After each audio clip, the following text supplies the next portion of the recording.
Welcome to this Tuesday, start of the week edition of Wire to Wire, the pre-race show from Horseshoe Indianapolis. Hello, everyone. Post-Indiana Derby alongside Racing Rachel, track announcer John G. Dooley. More sunny skies here in the Hoosier State. We are fast and firm. Turf rail set at 12 feet as we kick off this four-day stretch. We'll be racing today, tomorrow, on Thursday, and then on Saturday evening, kicking off at 5:10, 2:10. Post time here today, but Racing Rachel, Indiana Derby Day 2025 here at the track, of course, Horseshoe Indianapolis Casino. Wow, $9.1 million handle day on Saturday for Indiana Derby week. $20 million. So just a terrific week. It was a wonderful week, a very busy week, and I usually feel like I'm still almost derby hungover sort of on these days, but I literally spent the last 2 days just relaxing because it was like 12-hour day after 12-hour day after 12-hour day. And the Derby was, honestly, the Derby is when I relax, like, which sounds really weird. But when I'm leading up to it is I'm like, and then once it's here, I'm like, oh, I can do this. You just tick off my to-do list. The show, race 3, get my sponsorships. So yeah, the day of was so fun. So many fun people were here, and we had a wonderful day. We broke some track records. It was the John Velasquez day. He came in and just swept them, baby. 3 wins. Terrific day. Of course, our Horseshoe Indianapolis-based Marcelino Pedroza Jr. also with a hat trick of wins here on the big day. And again, all thanks to you. I mean, horse players, all those people. The clubhouse was sold out. The stands were packed, and certainly the results handle-wise, we appreciate all of you that join us here at the track. All of you that tune in and wager on Horseshoe Indianapolis from the start of the season through big days, certainly like Indiana Derby today, all the way through Indiana Champions Day, and of course the final month of the meet in November. We appreciate all of you. Today, 9 races on tap to start off this new week, as I mentioned, sunny 80s. It's summer, fast and firm. For the official race day forecast, let's go downtown. Check in with WRTV6's Macy Tetrick. Macy back. No Chris, it looks like Macy today. Macy, how are things going post-Indiana Derby? From Indy's streaming news leader, this is a WRTV update.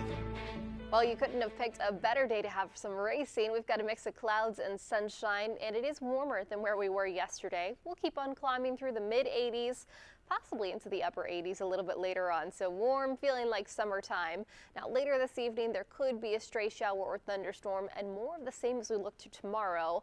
Tomorrow, we will see more clouds back in the area. Not a washout, but we'll keep an eye on any rain and storm chances. Back to you, John. All right, thank you, Macy. Macy, obviously a longtime fan here of the track. She had the old tote board, give him hell, pump hell. Give him hell, pump hell. Cheers to that, Aaron. Hey, now we've got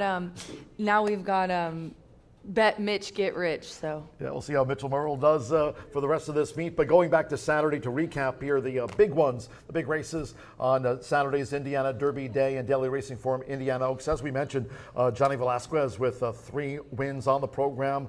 Marcelino Pedroza Jr. also with a triple. Rodney Prescott was on the scoreboard here, so Edgar Morales. But let's go back and take a look. Of course, this year, take a look at the big ones. Indiana Oaks presented by Daily Racing Form. Too many to go over. Clico. It was a toast to Clico coming to take the lead. One of my honorable mentions on the day, top. Fernando de la Cruz vying for a riding title here this season was on board for Michelle Elliott. Second, Michelle Elliott, graded stakes place trainer, baby. You heard it from Racing Rachel, but it was Clico. She's an improving filly, and a nice winner of the Daily Racing Form Indiana Oaks at 2025. You know, she ended up saying she's bred on the top to go long, and they just hadn't tried her since a long time ago when she first started. Get her back home and look at Clico. Clico I did not realize what a beautiful horse Clico was until she got out there, and in person, the pictures don't do her justice. She was a very, very good looking filly. And Michelle Yu was here, and she gave me and B like an entire history. I love those shots that Curtis gets from inside the rail. Yeah, Anthony. Shout out to Curtis. Yeah, Anthony and Anthony and Maddie were here too, but they were FanDuel. teaching us kind of the history of the wine, and we had Bollet who won. I can't remember that one. A while ago, and that was a wine. Talk Veuve to me. That was after wine and this, and that she told us the great story about how her name came. Yep. Mm-hmm. So very excited for Edgar Morales, Keeley, and his sweet little baby Ray. Now, by the way, Lynn was there. Saturday's card kicked off bright and early with an early Yeah. noon post time, but certainly we knew, not only as working here at the track each and every day, but horse players, you get that sense that obviously the track was catering to speed, and that was the case. The turf course was also Big time. nice and firm here on Saturday for Indiana Derby Day. So you have to put your picks in early. So all credit to you, Yeah. putting picks in advance, and Brian Aragoni I knew as it well, was favoring speed, but you not had to call that an audible. much. You had to call an I audible, and that know. audible actually jumped out of the page as Tip Top Thomas. Yeah, it really did. And when Brian and I paused so you could do the post parade, Brian's like, "There's no way Publisher has a shot the way this." And I go, "Dude, I agree, but I got to stick with what I got. Like, I can't just change it last minute." Yeah, that was tough. So it was really tough, and it was just really set up for speed. So let's take a look at the Indiana Derby, I think one of the best ones that have come up in the last 5 years. Grade 2 Rebel winner, Cole Battle. He figured to be near the pace, so that was originally my pick going in, but certainly I called an audible during the course of the card, told somebody on X, Tip Top Thomas, given the way the track is playing, 23, 43, 40, just over 46 seconds for the half, 3/4, 109.33, and bang, Tip Top Thomas under Johnny Velasquez, establishing a track record, 141.15. Another honorable mention for me after this Indiana Derby Day card, 59-1. Brother Kenny, third under Joe Ramos, Brother vying for the Kenny. title. That was a sneaky good third there by Brother Kenny. Every Gonna certainly year- watch him going forward off that track. Yes, every year I'm always like, I gotta root for my hometown people, and I've cashed a lot of ticket, made people a lot of money. Like when I'm at Churchill, hey, Lowers won a stakes before, then I've given it to him, and nobody was betting him. But this year, I was so happy just to have even a reason, because I'm not going to put a horse in if I don't think it has a shot. But Top obviously had a good shot. And then Ramos. So, what a wonderful Indian Derby. The winner, of course, Tip Top Thomas, Todd Pletcher, Johnny V. But you love to see in second and third your own Indiana people. It really, really drives the excitement and the importance of it Tip home. Top Thomas, like Clico, improving. Then you had Cole Battle, who was know, what'd I the say? Grade 2 Rebel winner. Then you have Brother Improving Kenny. horse that- is a dangerous Yeah, horse. that Tom closed on Amos that always track. said that to me. Improving horse is a dangerous horse. And boy, was he right. He had a winner on the card too. Yep, Love to see winner Tom of the back. card, ever loving. That was one of Marcelino Yes. Pedrosa Jr.'s 3 for Joel Politi. Hello, Joel, if you're tuning in, as we know you do on these pre-race shows. And also, Luan Machado, the Axeman, came in. He took out a nice victory, one of the handicaps for Godolphin. The Boys in Blue also making an impact here this season. And Cena was a nice winner under Luan Machado. Also, we had the Michael G. Schaefer. We had the Jonathan B. Schuster. Always good to see the Schuster family out here at the track. And some terrific action on Saturday. Almost every single one of my second place or third place horses won. I was looking at it, but The we bronze only medal, I only the get silver medal. but I only get you only get credit for that top pick. So that doesn't matter. It doesn't matter. I was just saying it.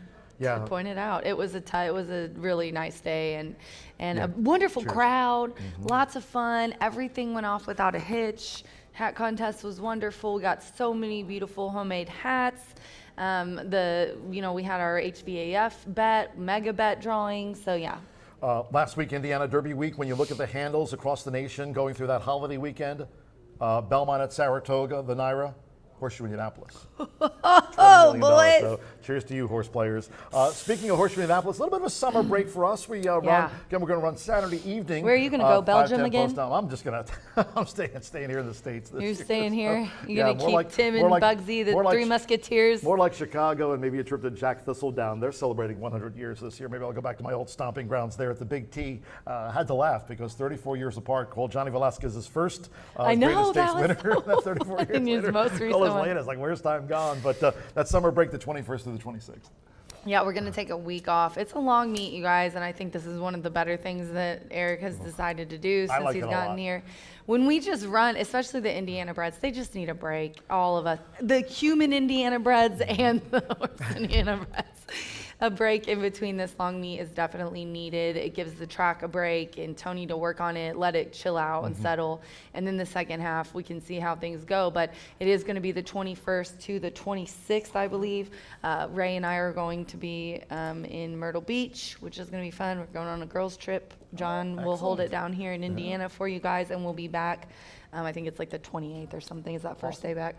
We had, in addition to the equines competing on the track on Indiana Derby weekend, the 4th of July weekend, we also had qualifiers for the NHC 2026 there in Las Vegas. Horse players trying to punch their ticket to go there and join Racing Rachel, who covers it all. We had those winners on the Friday program on the eve of Indiana Derby, and then Eric Fannin taking out the top spot on Saturday's qualifier for the NHC. Yeah, and my buddy Eric won. I'm so Yeah. excited. Eric is a really good friend of mine, known him forever. He hasn't been able to come out as much because we used to race at 6 o'clock, so we'd see him all the time. Now he only comes on the weekends or if we have night racing.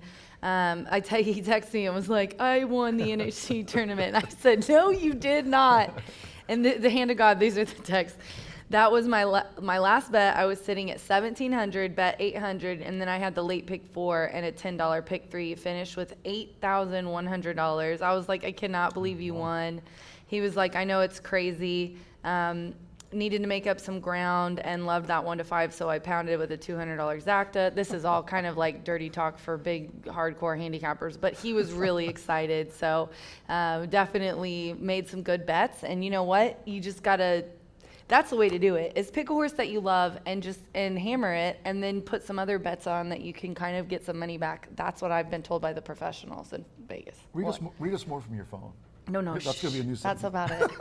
That's all we'll say from Eric's text. Derby Mega Bet. From Rachel's also. friend. Congratulations, Vivian Diaz, picking up over $3,000 that wagered on that Yes. Cold Battle. Again, Cold Battle, that great story. I saw Bethany after. Did I tell you?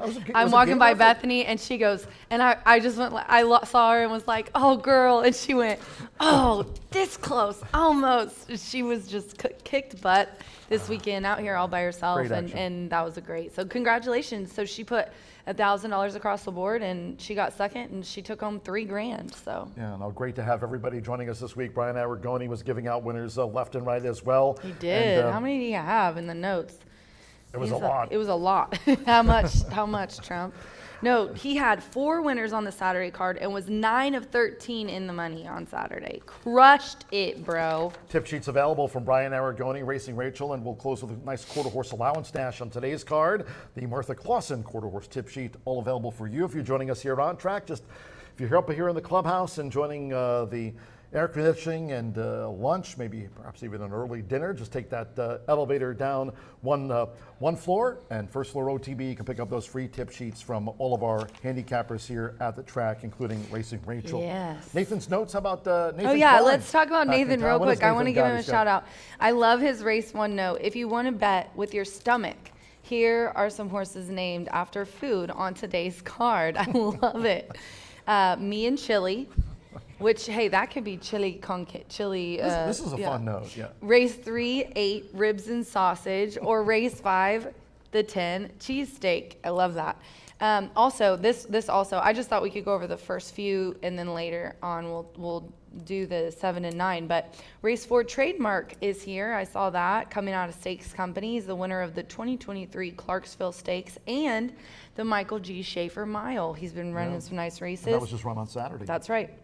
And then another great note catch by Nathan in race 6. Shan originally was entered in this year's Indiana Derby, and he scratched, as you know. So too, chunk of gold. Yep. And then the 4 Mondavilla finishes 3rd or higher. She becomes the highest earning Hoosier bred of the meet here at Horseshoe Indy. And I love that he does that, because that I always forget to see who has the most money or the most wins this early in the meet. You know what I mean? I'm so busy. I wait till the end, and then you're always the one that tells me.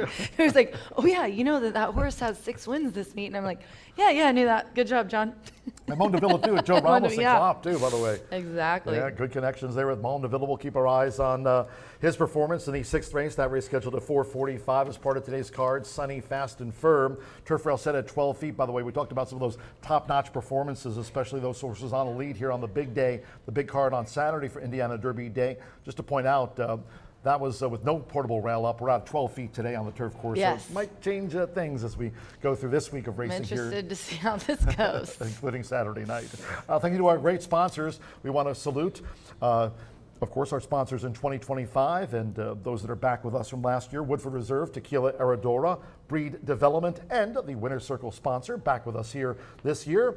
Talking about Murphy Trailer Sales with terrific customer service and loyalty since a couple of decades ago. You can reach out to them at 765-361-8803. They are our Winner's Circle sponsor yet again here at Horseshoe Indianapolis, and of course casino open 24/7. B&H Electric, the sponsor of the tote board and also starting gate here at Horseshoe Indianapolis. B&H Electric, they've got locations not only here in town but Seymour, Bloomington, on the web at www.bh-electric.com. And last but by no means least, Indiana's giant Hubler. Locations in Shelbyville and Franklin, and you can reach out to them on the web at drivehubler.com. Tell them Racing Rachel told you to drive up. Yes, please do. And there they are. Look at that super duty.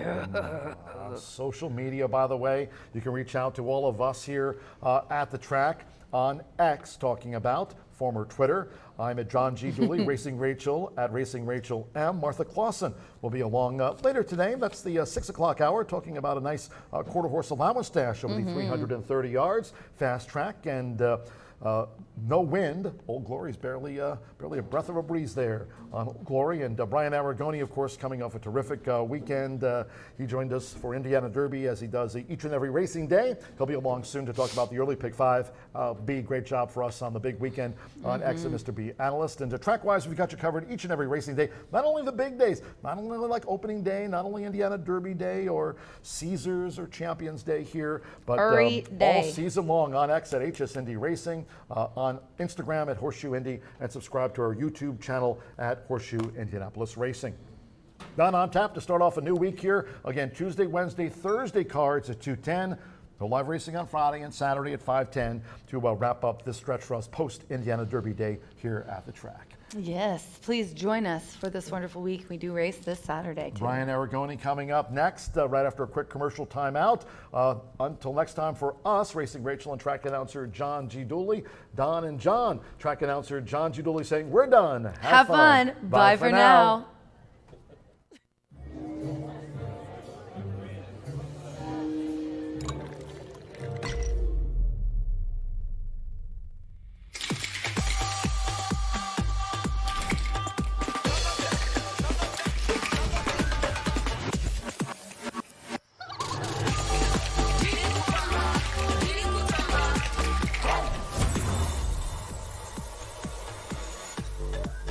Tequila Herradura. Extraordinary awaits. Look around.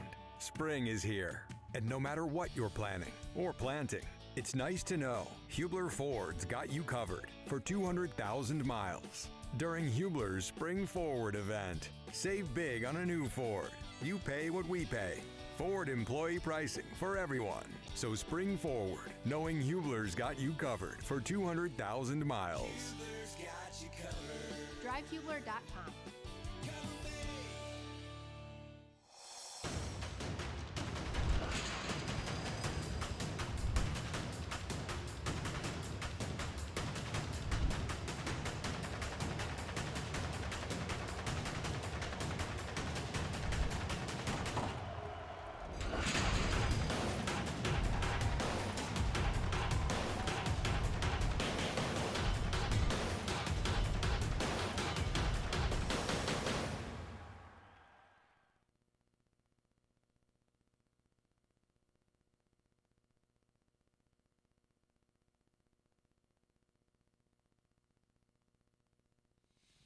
No rest for the weary here at Horseshoe Indianapolis, and what a banner weekend we had for Indiana Oaks, Indiana Derby, record-setting handle, some big payoffs along the way.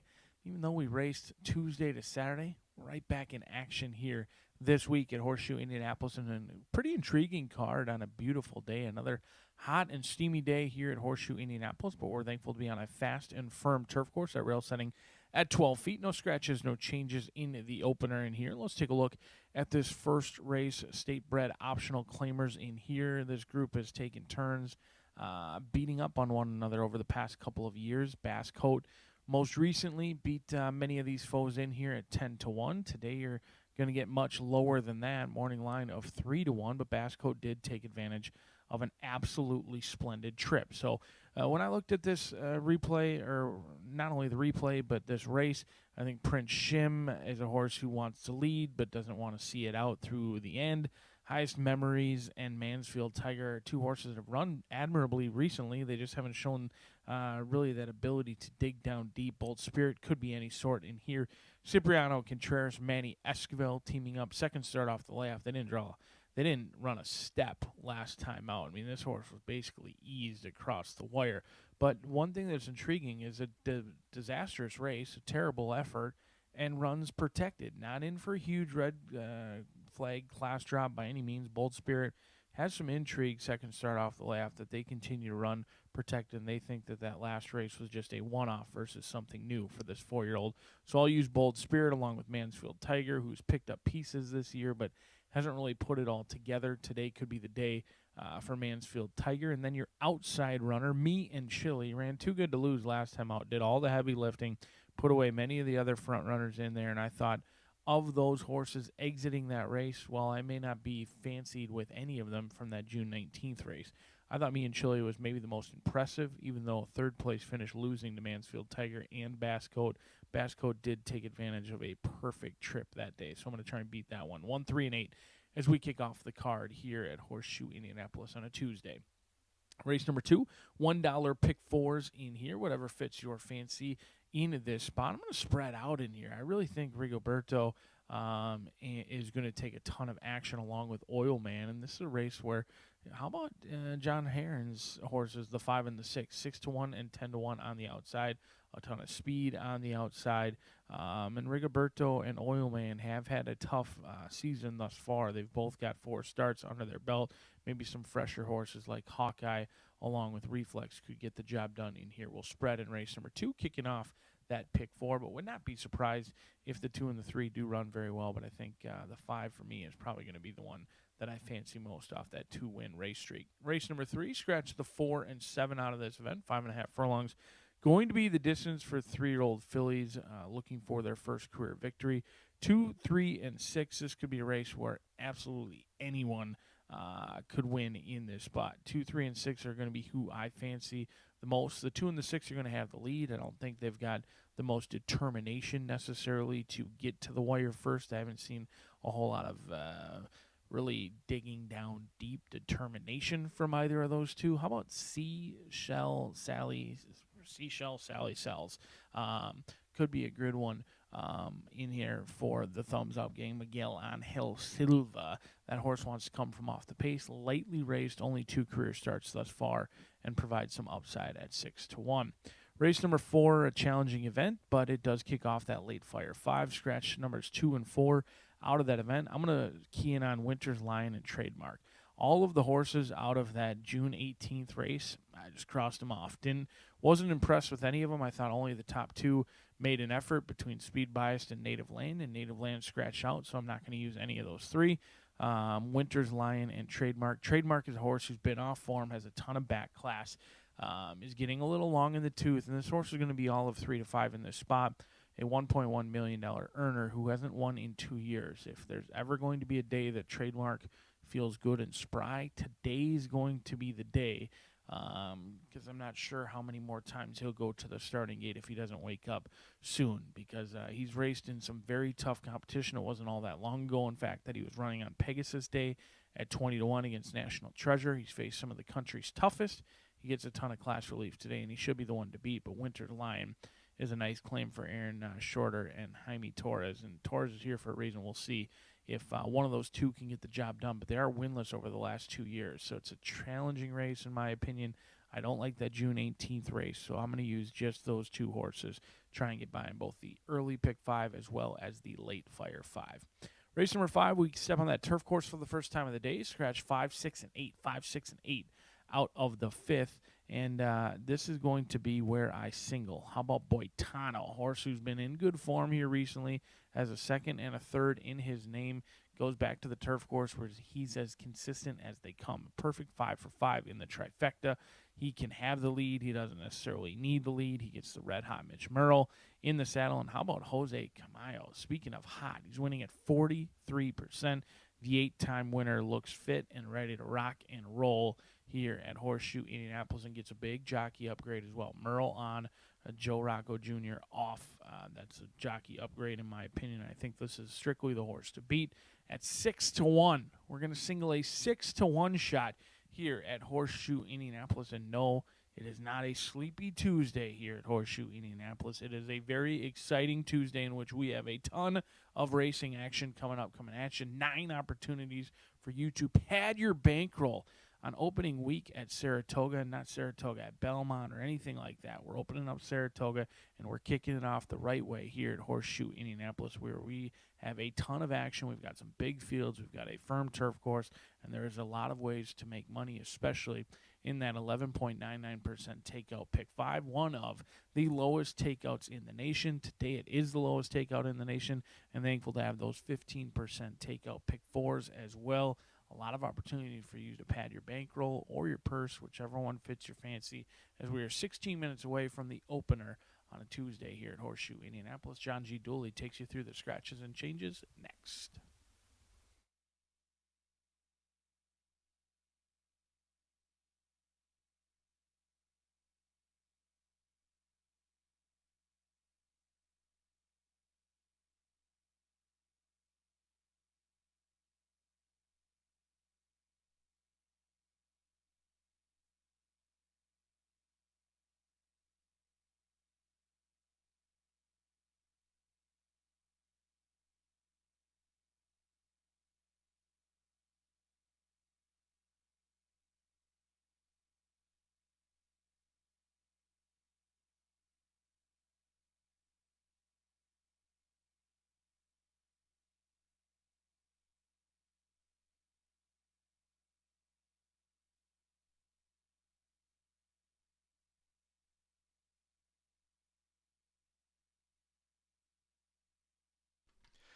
Good afternoon from Horseshoe, Indianapolis. Hello now from the broadcast booth. Great to have you with us today. Track announcer John G. Dooley. 9-carded to start off a new race week here. Under partly cloudy skies, 80s, fast and firm. This week, the turf rail set at 12 feet. Portable rail on the turf course at 12 feet, fast and firm. Let's take a look, if you have your programs close by, at the changes and corrections on today's racing program. Opening mile starts off the 50-cent early pick 5, and there are no changes at the top of a 9-race card. No changes in the 210-mile opener. Second race sprint starts the $1 early pick 4. No changes in the second race. No changes in the opening double. To race 3 we go. Maiden sprint. Third race, scratch number 4, Small Town Accent, and the 7, Perla Negra. Third race, it's a maiden sprint. Scratch the 4 and the number 7 from the race card. In the fourth race, mile starts the 50-cent late pick 5. Scratch number 2, Friar Newton, and the 4, Native Land. There'll be no superfecta wagering. There's that wagering note. No superfecta. Scratch from the mile, the 2, and the number 4. On to race 5 we go. Starter Turf Mile starts the $1 late pick 4, daily presented by Itoba. Scratch the 5, Ransomware, the 6, Tiverton, and the 8, Mine Own Star. Scratch the 5, 6, and the number 8. In the sixth race, a couple of scratches out of the sprint. Take out the 7, Jazzoli, and scratch the 8, Spinning Pride. No pentafecta wagering. No pentafecta. Scratch the 7 and the 8.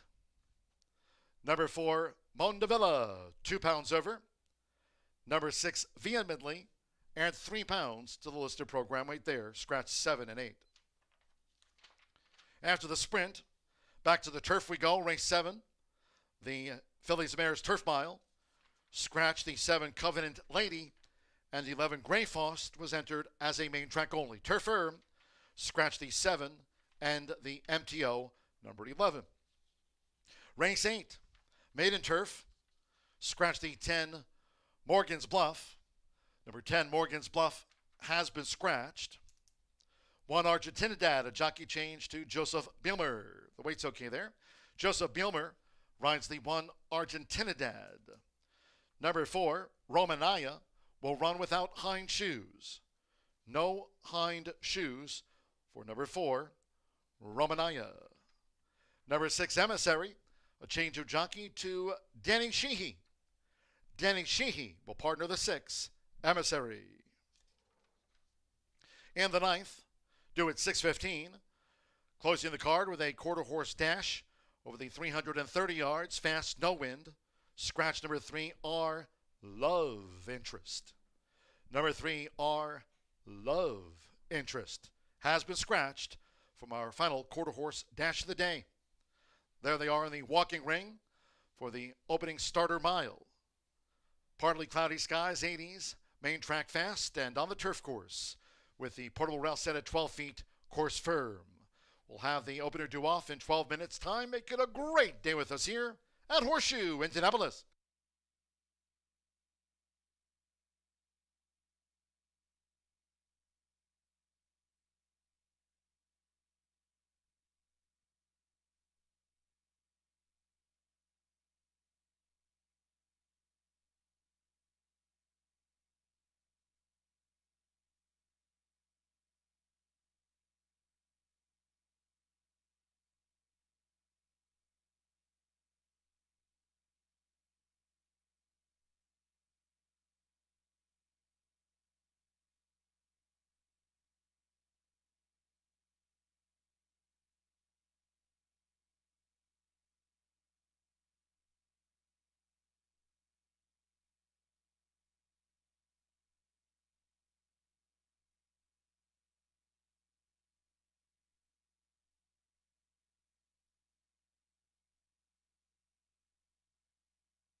No horses stepping onto the track for the first race.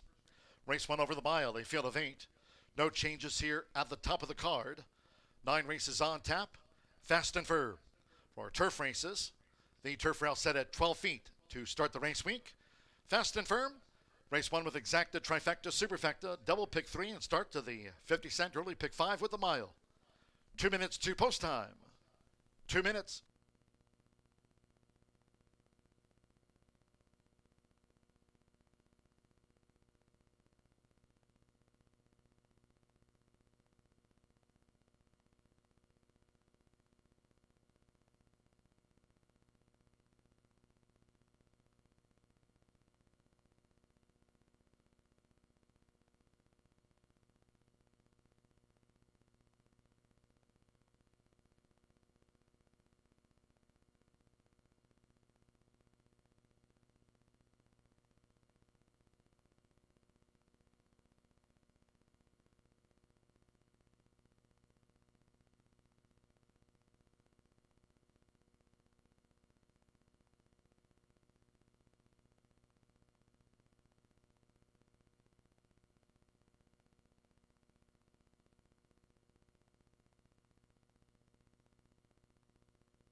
Less than 1 minute to post time.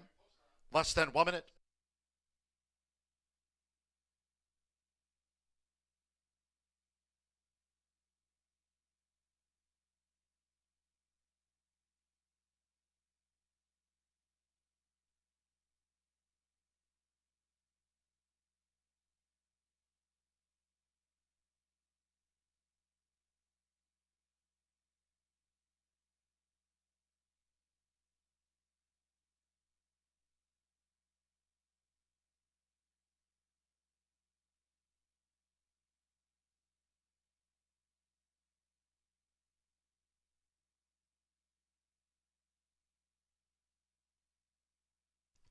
The horses are approaching the starting gate.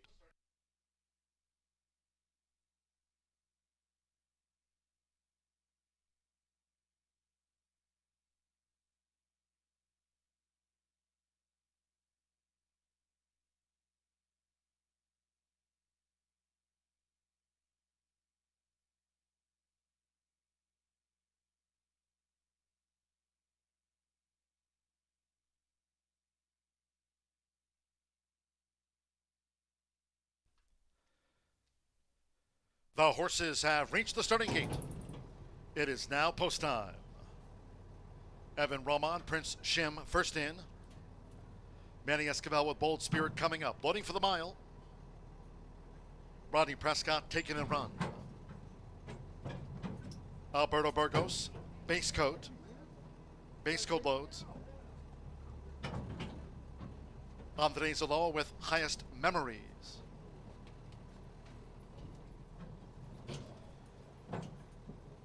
Mitchell Mansfield Tiger, like Highest Memories, both here in the mile for Tim Eggleston.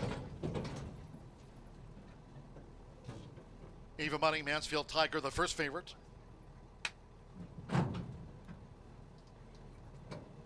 Two back. Jose Gutierrez with Rich Kingdom. Loads at 23-1 odds. One more for the mile. Sando Sanjo with Me and Chili. Mansfield Tiger, 6-5, the first favorite. Sunny 80s, fast and firm to start the card.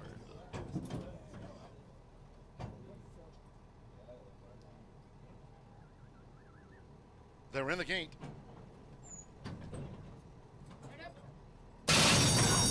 Away and running out Horseshoe Indianapolis. And base coat stumbled, unseated jockey Alberto Burgos, who's up to his feet in front of the starting gate as they enter the first turn. Taking a run. Taking a run, takes the top as they go to the back of the track with Prince Shim second close up. Rodney Prescott and taking a run leads. Prince Shim staying close, Bold Spirit in the red cap. Then comes Me and Chili, racing outside of Mansfield Tiger. Highest Memories is next. And Rich Kingdom trails the mile here in the Tuesday opener. Basecoat was the one that stumbled at the start, and unseated Alberto Burgos making his way back to the jockey's quarters. 23.58 lead seconds, taking a run.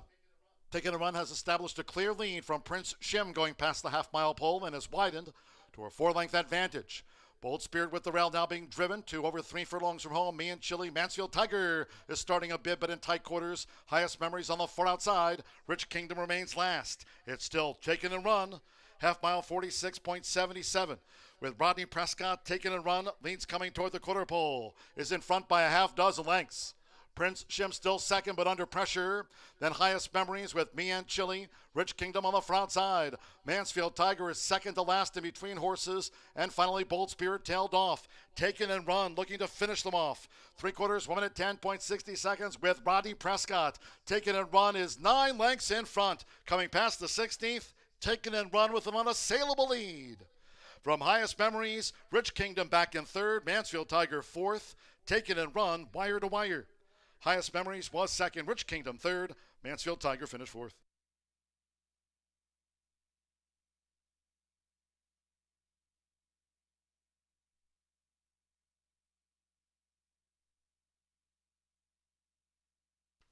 $135.95 after the mile. 135.95. There will be a steward's inquiry into the start, concentrating on 2 Basecoat. And again, jockey Alberto Burgos up to his feet and back to the jockey's quarters here. 5-6-4-3 inquiry concerns the start in the 2 Basecoat. 5 Take It and Run. Does it 8-1. 6 Highest Memories. At 9-2 was second. 4 Rich Kingdom. At 13-1 third. And 3 Mansfield Tiger at 3-2 fourth. Hold on until official. Rodney Prescott, Shannon McGovern, Taken and Run starts off a new week, wire to wire.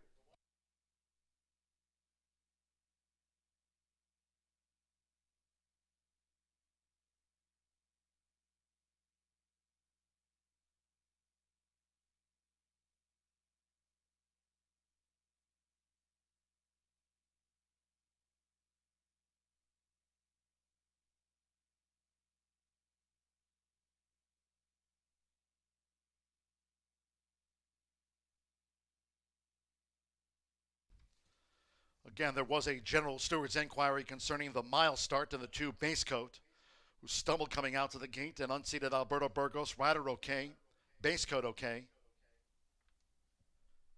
After an inquiry, no changes will be made to the running order. That's been withdrawn, 5-6-4-3.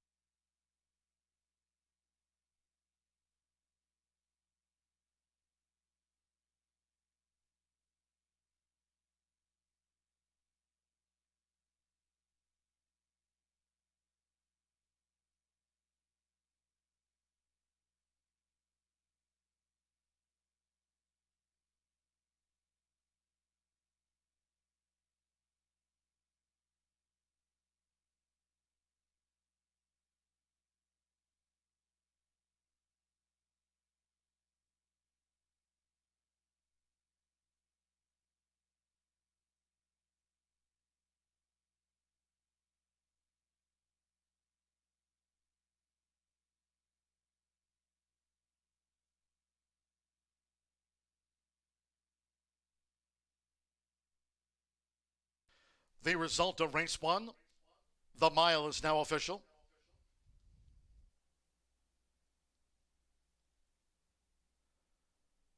The winning groom leading into the Murphy Trailer Sales winner's circle, number 5, Taken and Run, does just that in the mile with Rodney Prescott.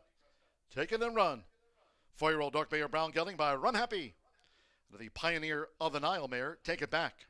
He's now a 4-time winner. Rodney Prescott for Shannon McGovern. Owned by Russell McGovern. Horseshoe Indianapolis congratulates the winning connections of Taken and Run.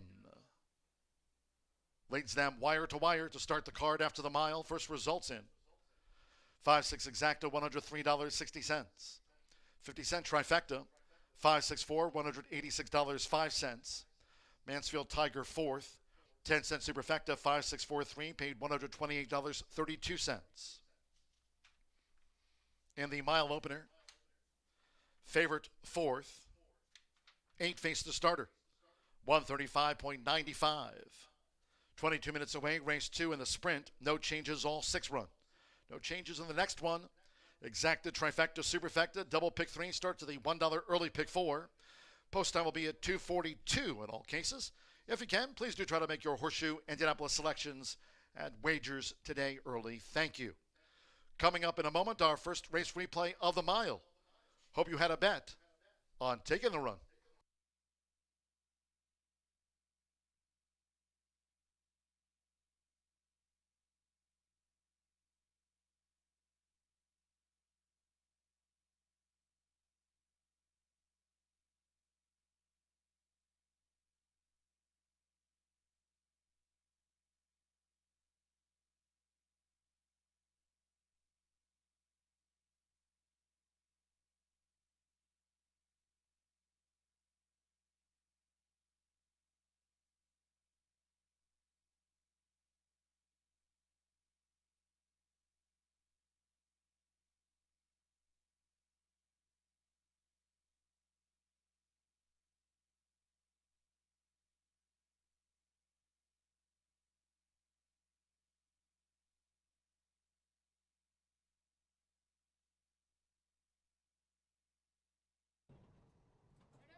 Running out Horseshoe Indianapolis, and base coat stumbled, unseated jockey Alberto Burgos, who's up to his feet in front of the starting gate as they enter the first turn. Taking a run.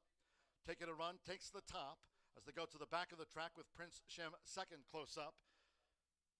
Rodney Prescott and Taking a Run leads. Prince Shim staying close, Bold Spirit in the red cap.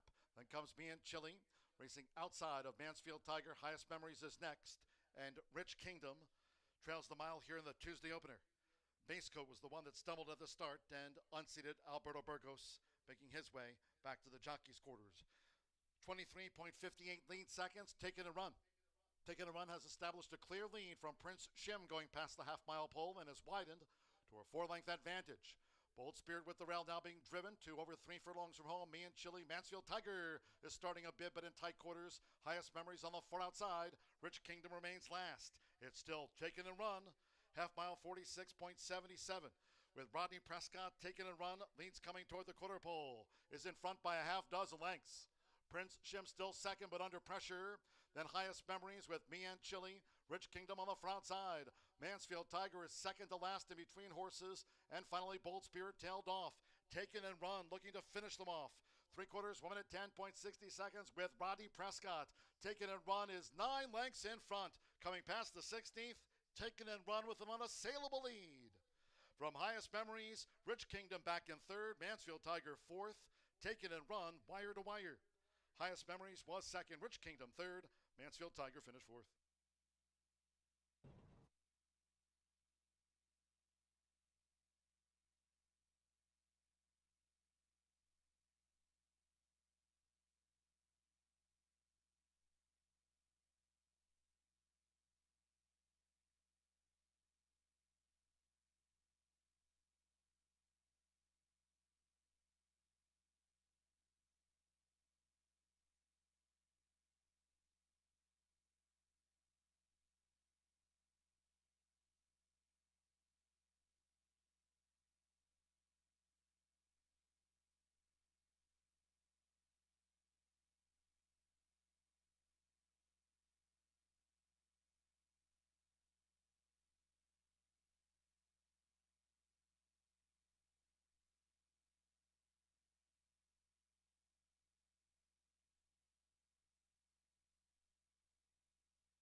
At the Thoroughbred Aftercare Alliance, we believe in giving every thoroughbred a second chance. And thanks to you, the owners, trainers, breeders, and every supporter, You've created a ripple effect of change that's helping these magnificent animals move on to new careers and safe, fulfilling lives after racing. Every single donation, whether big or small, is contributing to a brighter future. But this race is just beginning. Because of you, we have gained incredible momentum and we're ready for more. When it comes to horse racing, you can never have too much information.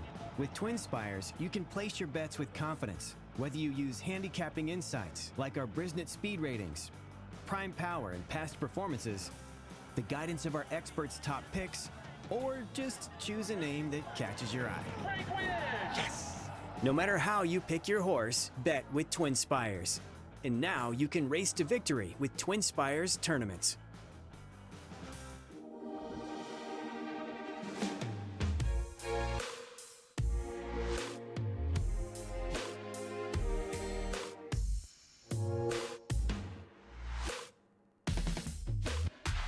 Jack Daniel starts here. From cave spring water to sugar maple charcoal to smooth Tennessee whiskey. Made by those who pour everything into their craft. That's what makes Jack, Jack.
Take It and Run, the fresh face against a bunch of horses that had taken turns beating up on one another. And Take It and Run, second start of the year out of stakes competition, turns race number 1 into a one-horse romp at 8-1, runs like a 1-5 shot. And if you are alive in your pick 5, you're off to a very good start. If you're anything like me, you'll be diving into that pick 4 for race number 2 on a fast track. No scratches, no changes, 5.5 furlongs. The distance in here, and I will try Hawkeye, perfect 2 for 2 here at Horseshoe Indianapolis this year, and a horse for course. Loves it here locally. This Indiana bred loves it here at home. 7 for 10 in the exacta, is as consistent as they come and has quickly gone through those conditions for the son of Storm's Eye. Alberto Burgos going to be aboard as he was the previous 2 starts. Both of them returned victorious, in which they broke sharp, took command, and never looked back. A brief cutback, or a slight cutback in here from 6 furlongs to 5.5 furlongs, and has taken a ton of action. I was promised by a morning line professional that this horse would be 6-1. Currently 4-5 on the board. The one to catch to cash is Hawkeye, who's looking to put a bullseye around this field. Alberto brings in some very nice back class, a horse who's faced tougher competition, went off at 2-5 in the Sagamore Sired Handicap last year. Since then has only strung along 1 win through 5 races. brings in some decent form, has burned some money along the way as well. In fact, this horse has gone off favored in 6 out of 7 starts. If not favored in this one, it would be a surprise because this horse usually takes a ton of action. However, the bettors have been burned plenty of times when they are unloading on the good-looking gray Son of Unbridled Express. In here, Manny Esquivel going to be aboard for Cipriano Contreras, a jockey-trainer combination that has been nothing short of dominant. Manny Esquivel coming in off of a nice stakes win up at Prairie Meadows this weekend, and he looks for another one in here with Rigoberto, who has shown the ability to come from off the pace. I do think this gray wants a target, wants to be relaxed and settled out of the gate, has a tendency to spot the field some lengths, and as the competition's gotten tougher, that's been tougher for him to rack up the wins. We'll see if the classy Rigoberto can get the job done, but Oil Man is another horse who's been in good form with earnings over $100,000 as a 4-time winner, looking for his 5th win in only 15 starts for our leading trainer, Randy Klopp, who's continuing to dominate those trainers' standings, along with our leading rider, Joe Ramos, who's already got 41 victories so far on this season. Now, Oil Man does bring in good form, but it's been dating back to May 13th since he has won. In the last 2 starts, he just kind of ran evenly. He didn't show that ability to have a ton of early foot out of the starting gates. We'll see how he fares today. He has faced some tough foes, but he's likely going to have to sit off of Hawkeye, who's very, very quick, and we'll see how Oil Man rates on the inside today. But he should get first run. If Hawkeye does back up against some tougher foes today, I think Oil Man will get first run in here, and he'll have the first opportunity to take the lead and see it out with our leading trainer and our leading jockey, as we're 7 minutes away from race 2, and with that kicks off the pick 4.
The horses call Postford for the second race. This Indiana bred sprint over the 5.5 furlongs, a field of 6. Operate with no program changes. All 6 run exacta, trifecta, superfecta, double pick 3, and start to the $1 early pick 4 right now. Fast and firm, 3 minutes to post time, 3 minutes to the off.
Less than 1 minute to post time.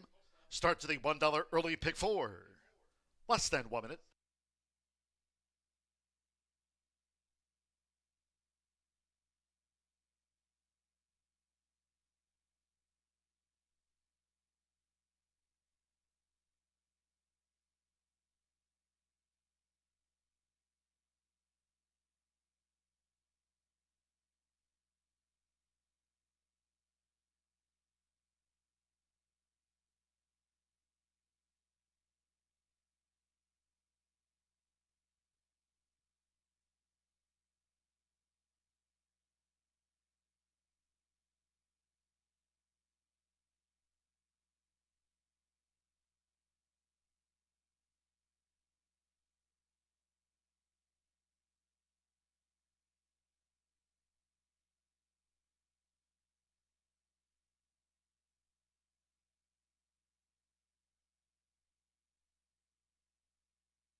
The horses are approaching the starting gate.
The horses have reached the starting gate. It is now post time. Loading in front of starter Rank Kuick. Marcelino Pedroza Jr. with Commando Joe. Up comes Oil Man, leading jockey Joe Ramos with 41 wins here this season. Oil Man has joined Commando Joe. Manny Esquivel with Rigoberto. Fernando Letta Cruz, here's Rock the Red. Drew 4. Just a couple of back. Alberto Burgos with Hawkeye. Like Reflex, both for John Herron. With a 5.5 furlongs and one more. Evan Roman with Reflex. This field with 18 wins between them. Seconds of the day, they're in the gate. And they're off. Hawkeye peels away. Oil Man toward the inside. Rigoberto has come out running in third. Commando Joe with Reflex and Rock the Red. It's Hawkeye. And Hawkeye trying to drill Oil Man. And these two dash up the back while racing two clear from Rigoberto, who tracks them from third. To the inside, Commando Joe, Reflex, and Rock the Red is last. Oil Man and on the outside, Hawkeye. They're both quick. They round the far turn that way. The quarter 22.42 seconds. Rigoberto is watching the action from third. Hawkeye takes on Oil Man toward the inside as they come toward the quarter pole battling. Rigoberto's poised. Commando Joe toward the inside straightens away in fourth. Reflex and Rock the Red remains last. They turn for home. It's Hawkeye and those red blinkers. Commando Joe looks to power up the rail. Oil Man battles on. 1 furlong to go. It's a toss-up. Rigoberto tries to join late. It's Hawkeye. Has been in a scrappy battle, but Hawkeye's emerging past the 16th. Rigoberto and Oil Man. Commando Joe is back in fourth. With Alberto Burgos, it's Hawkeye. Hawkeye gamely to win it by 2 from Rigoberto. Oil Man was third. Commando Joe back in fourth.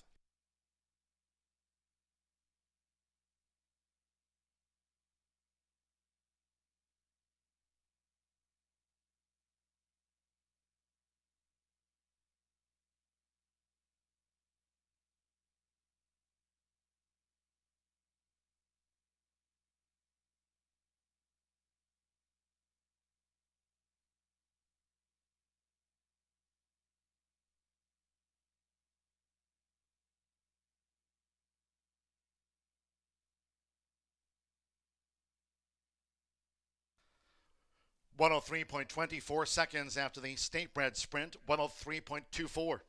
5-3-2-1 on official. Number 5, Hawkeye. Even money first. 3, Rigoberto. 3-1 second. 2, Oil Man. 2-1 third and 1 Commando Joe. 7-1 fourth after the Indiana bred sprint has gone to Hawkeye. So Alberto Burgos run up after the tumble in the mile opener. Takes out the sprint. For John Herron, 103.24, 5-3-2-1 unofficial after race 2.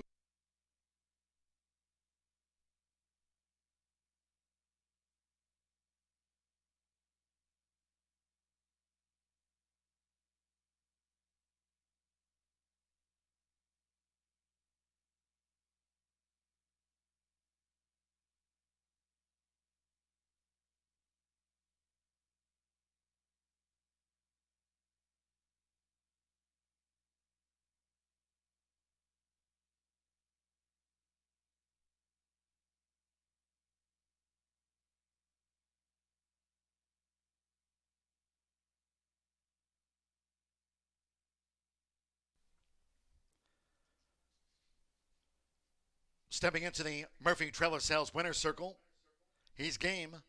He's Hawkeye with Alberto Burgos. 3 peats at the meet. Hawkeye is a 4-year-old big gelding by Storm's Eye. And of Indian run by Indian Charlie for Harron Thoroughbreds LLC of John Harron. The one was bred here in the Hoosier State by Triple D Partners LLC. Horseshoe Indianapolis congratulates the winning connections of Hawkeye. Takes 3 in a row.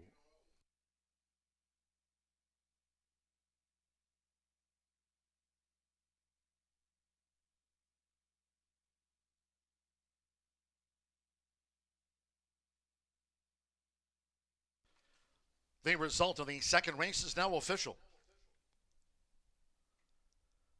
The 5-3 exacta paid $12.80. 50-cent trifecta 5-3-2 paid $5.95. 5-5 opening double $45.20. And with Commando Joe fourth, 10-cent superfecta 5-3-2-1 paid $2.52. In the state bred sprint, favorite first Hawkeye for 3 in a row. All 6 ran 103.24. 24 minutes away from race third. In the maiden sprint, scratch the 4 Small Town Accent and 7 Perla Negra. Scratch the 4 and the 7. Exacta, trifecta, superfecta, double pick 3. Post time 3:15.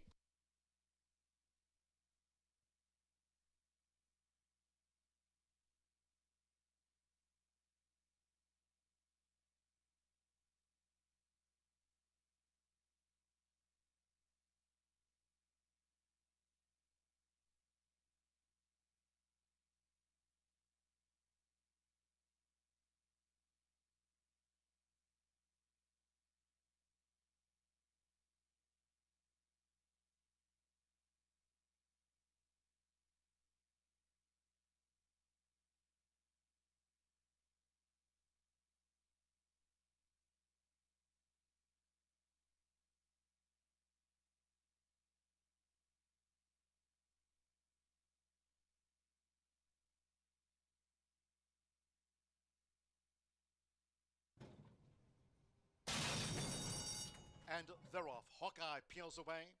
Oilman toward the inside. Rigoberto has come out running in third. Commando Joe with Reflex and Rock the Red. It's Hawkeye.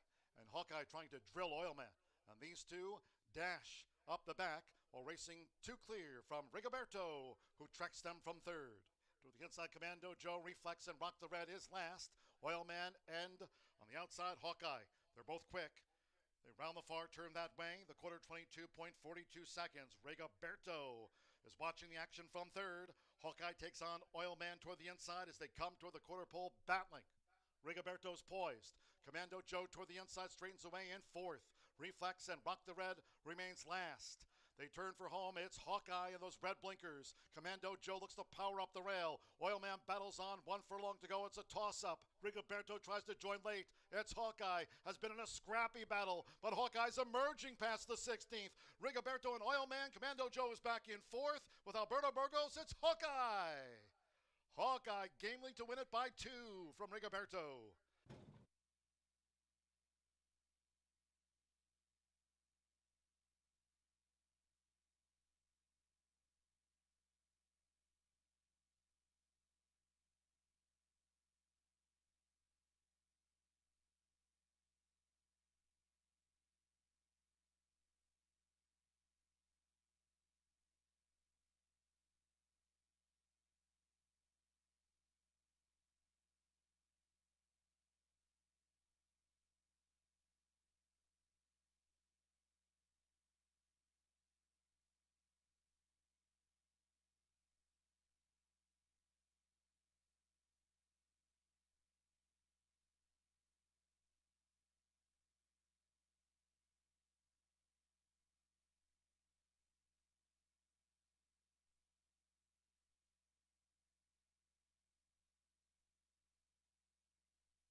Look around. Spring is here. And no matter what you're planning or planting, it's nice to know Hubler Ford's got you covered for 200,000 miles. During Hubler's Spring Forward event, save big on a new Ford. You pay what we pay. Ford employee pricing for everyone. So spring forward, knowing Hubler's got you covered for 200,000 miles. DriveHubler.com. The state's only thoroughbred and quarter horse racing is going on now at Horseshoe Indianapolis. Feel the thunder Monday through Thursday at 2:10 p.m. Plus, enjoy racing on select Saturdays throughout the summer. Reserve a seat in the clubhouse by calling 317-421-0000 or find a spot under the new outdoor awning. It's all happening at Horseshoe Indianapolis, located off I-74 at exit 109 in Shelbyville. Always free parking and free general admission. More details at HS Indy Racing.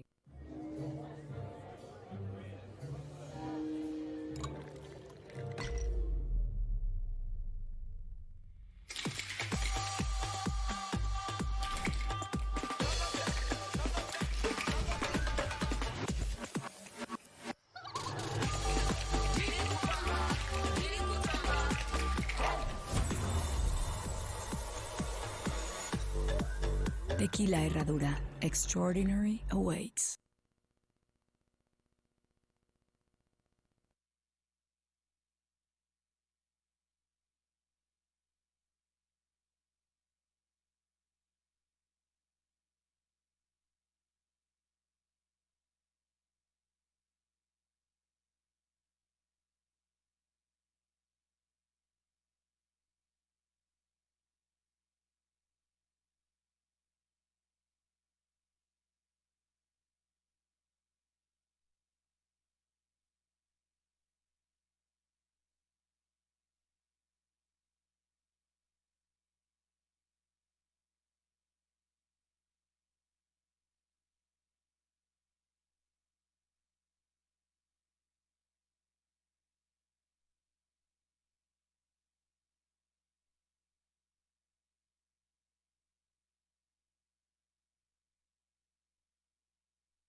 We're 11 minutes to the third race here at Horseshoe Indianapolis. Track is fast, turf is firm. We're going 5.5 on the dirt here in this bottom level maiden, claiming for 5.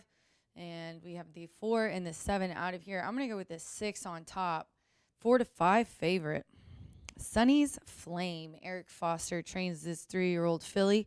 Fernando de la Cruz is aboard here. And you got to go back. There's not a lot of speed in this race, but if you go back a couple, where this horse ran on May 6th, it was today's distance, and a maiden claiming for 5, and only lost by a length to Peter's Dream. But that one's not in here anymore. So I think with the drop down, I'm sorry, that was at maiden claiming for 15. Now the drop down to 5 should be even better. Went 6th last time on June 12th, comes back here after a few weeks and is going to try getting back to 5.5 and dropping down in class. This is the one that has, anything close to speed here. The 2 time in is 7-2 here. Time in, Sammy Bermudez is up for Aaron West. Can they make it a double? Can they make it 2 in a row? Sammy and Aaron teamed up in the last race. Time in, the 2 is, 7-2 right now. Looks good. Ooh, feeling his oats. You love to see it. Feeling her oats. 4-year-old filly, by Stormy Atlantic. These are some very interesting stats that I found on this one. Out of a limited number, it's not much, but sprint, route, sprint, when Aaron puts him back into sprint, he's 27% from route to sprint. But if it's sprint, route, sprint, he's 33%. High percentage trainer. He had flashed some nice speed. He's coming off a 3rd place finish in the same class. He is 2nd place finish at 5.5 2 ago. It was a shorter field, only 5. But he was 3rd versus similar. He's going to go from 1.70 miles, like I said, down to a sprint. A lot of upside on the 2. If you don't want to take the 4 to 5 on the 6, I think the 2 would be a great option for you to put some money on. Be Swifty, the 5. Marcelino Pedroza is aboard Be Swifty, a filly who is trained by Marcelino Salas. And Marcelino coming off a triple on Saturday on Derby Day. He had a wonderful day. This one's going back to dirt. So they tried turf last time and didn't do much. They've put this one down to maiden claim for 75. They switched this one over to Salas Barn. It's returning to dirt. We're returning to sprint race. But this horse's finishes just hasn't really done much. But I think dropping down even further and switching some things up, going back to dirt, will be the key for the 5 here at 5-1. 6-2-5 for me here in the 3rd race at Horseshoe Indianapolis. I've got the 6 here on top. Good luck.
Ladies and gentlemen, for your information, we have some jockey changes to announce for the first time on today's card.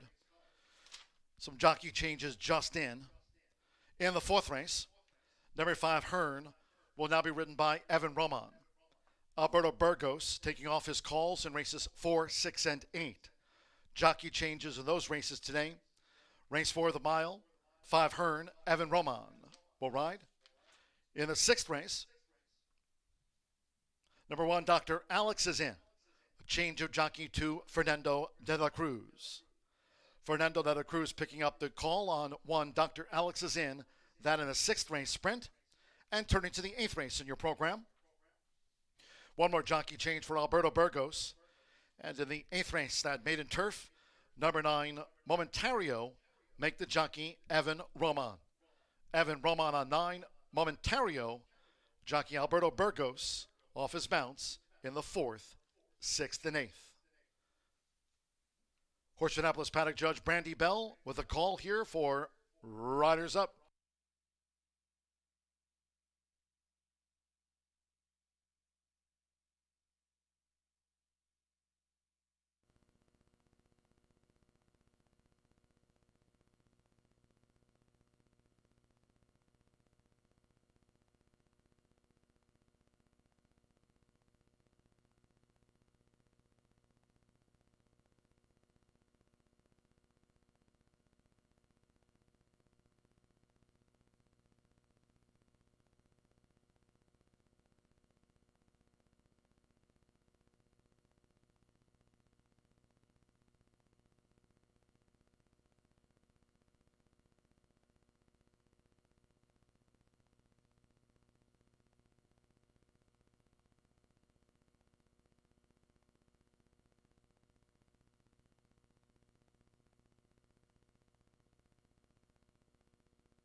Maiden fillies stepping onto the track now for race 3. This carded at 5.5 furlongs, a field of 6. Scratch the 4, Small Town Accent, and the 7, Perla Negra. Scratch the 4, number 7. Exacta, Trifecta, Superfecta, double pick 3. Now 3 minutes to post time. 3 minutes.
Post time in 2 minutes.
We're less than 1 minute away from post time. Less than 1 minute.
The horses are approaching the starting gate.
Arriving at the gate,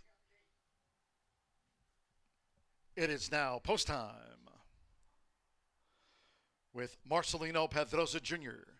being Swifty, the first maiden filly into line. Who Not What?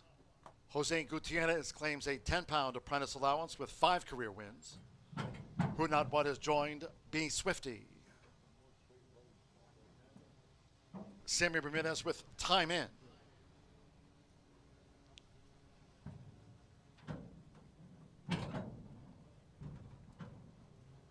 Andres Calleja, up comes Seashell Sally Sells.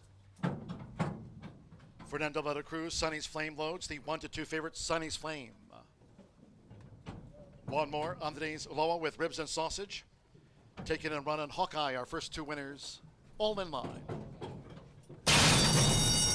They're off and sprinting. Sonny's Flame fast away. Time In, and the red helmet is right there with early interest. Who Not What has come out running in third from Seashell Sally Sells, running in fourth and pursues the pace as Time In now has come through for Sammy Bermudez to take the lead from Sonny's Flame. The trailers are Be Swifty, and on the far outside, Ribs and Sausage going past the half-mile pole. Time In. Time In takes the top and leads here Sonny's Flame by 3 with 3 furlongs to go. The quarter, 22.39 seconds. Seashell Sally Sells is running in third by 2. Who Not What is looking to stay this pace, running in fourth as Time In and Sunny's Flame have really stretched them out past the quarter pole. And then Be Swifty and Ribs and Sausage is last. Time In and Sunny's Flame, 1-2 off the turn. Then Seashell, Sally Sells running in third, but still 5 lengths back of these battlers. Sunny's Flame, who's taken the lead now past the 8th pole. Time In looks to kick with Sunny's Flame, who now has the advantage with Fernando de la Cruz. Seashell, Sally Sells third. Who Not What will be fourth best. Sunny's Flame, a Bridesmaid No More, won by 5 from Time In. Seashell, Sally Sells third. Who Not What finished fourth.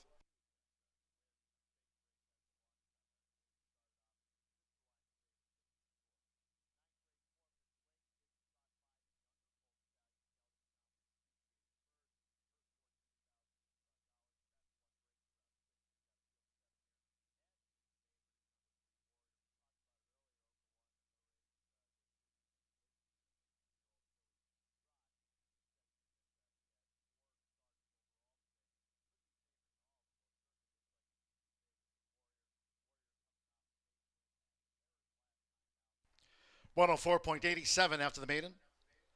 6-2-3-1-6. Sunny's Flame. 2-5 first. 2 Time In. 3-1 second. 3 Seashell, Sally Sells. 5-1 third. And 1 Who Not What. 24-1 getting into the frame after the maiden filly sprint.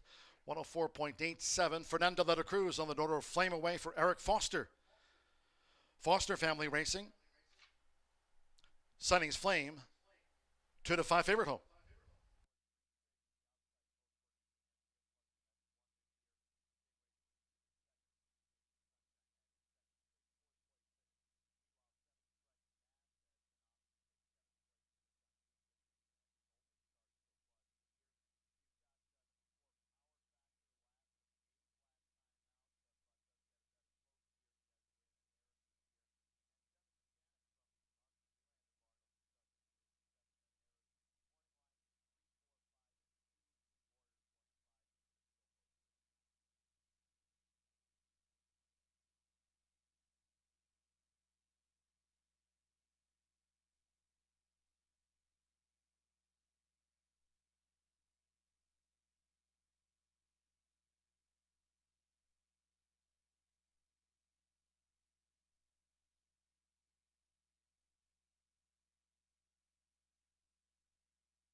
Returning to the Murphy Trailer Sales Winner's Circle, the 6 Sunny's Flame, onto the hands of Fernando de la Cruz. Giving the thumbs up to backers, Sunny's Flame is a 3 Obey filly by Flame Away. At a Shenandoah Soaring by Borrego.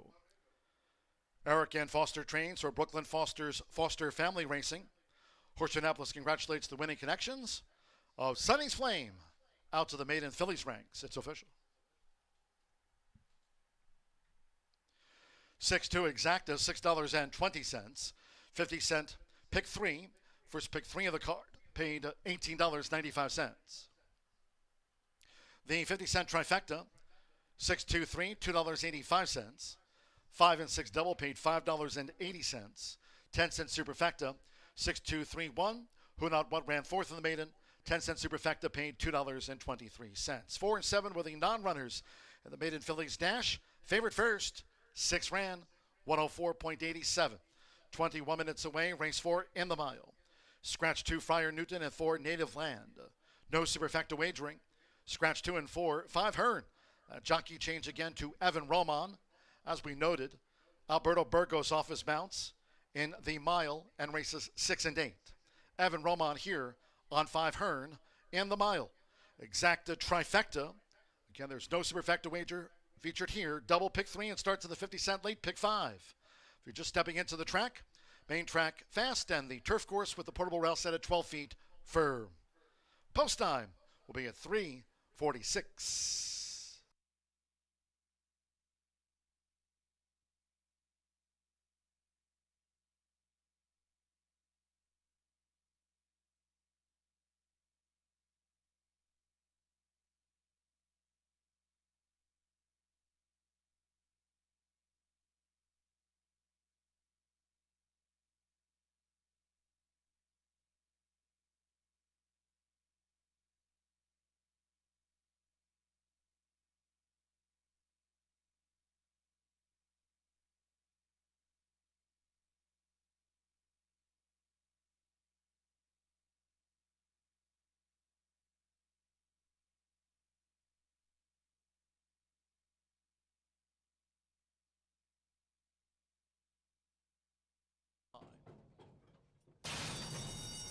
They're off and sprinting.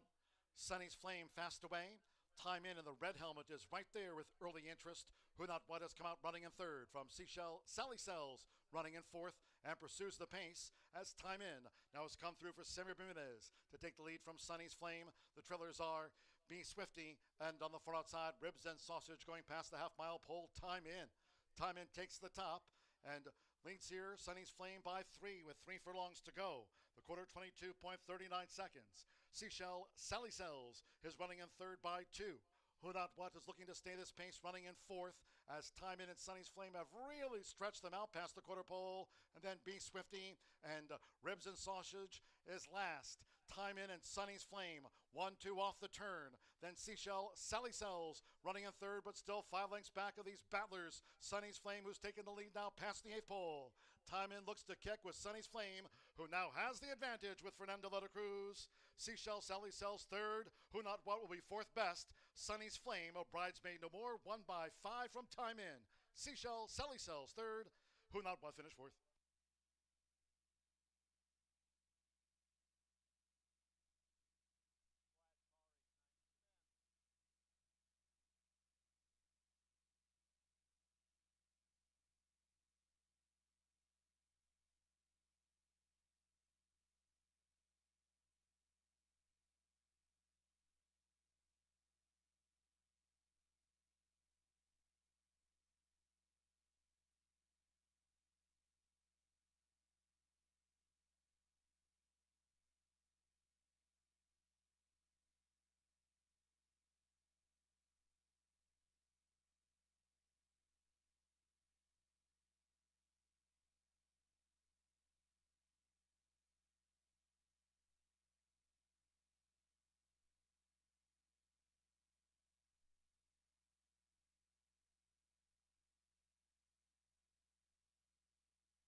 Race 4 kicks off today's late Fire 5. Let's take a look at this field. Do scratch numbers 2 and 4 out of this event. They'll go 1 mile on the dirt track today. A beautiful day in Shelbyville, Indiana. Let's take a look at this 7-horse Trademark. The back class runs deep for Trademark, over $1.1 million in earnings. He is a classy son of Upstart who has done very well over the years. A $42,000 purchase at the Keeneland sale back in 2020 has banked over $1 million in the bank. Now, he hasn't been on his A game. In fact, it's been some time since he's won. In fact, all the way back to November 24th of 2023, in which he won the Grade 2 Clark Handicap at 13-1 over First Mission. Since then, he's faced some of the country's best, including running on Pegasus Day in the Pacific Classic. He's run in the Grade 3 Blame, the Ali Sheba,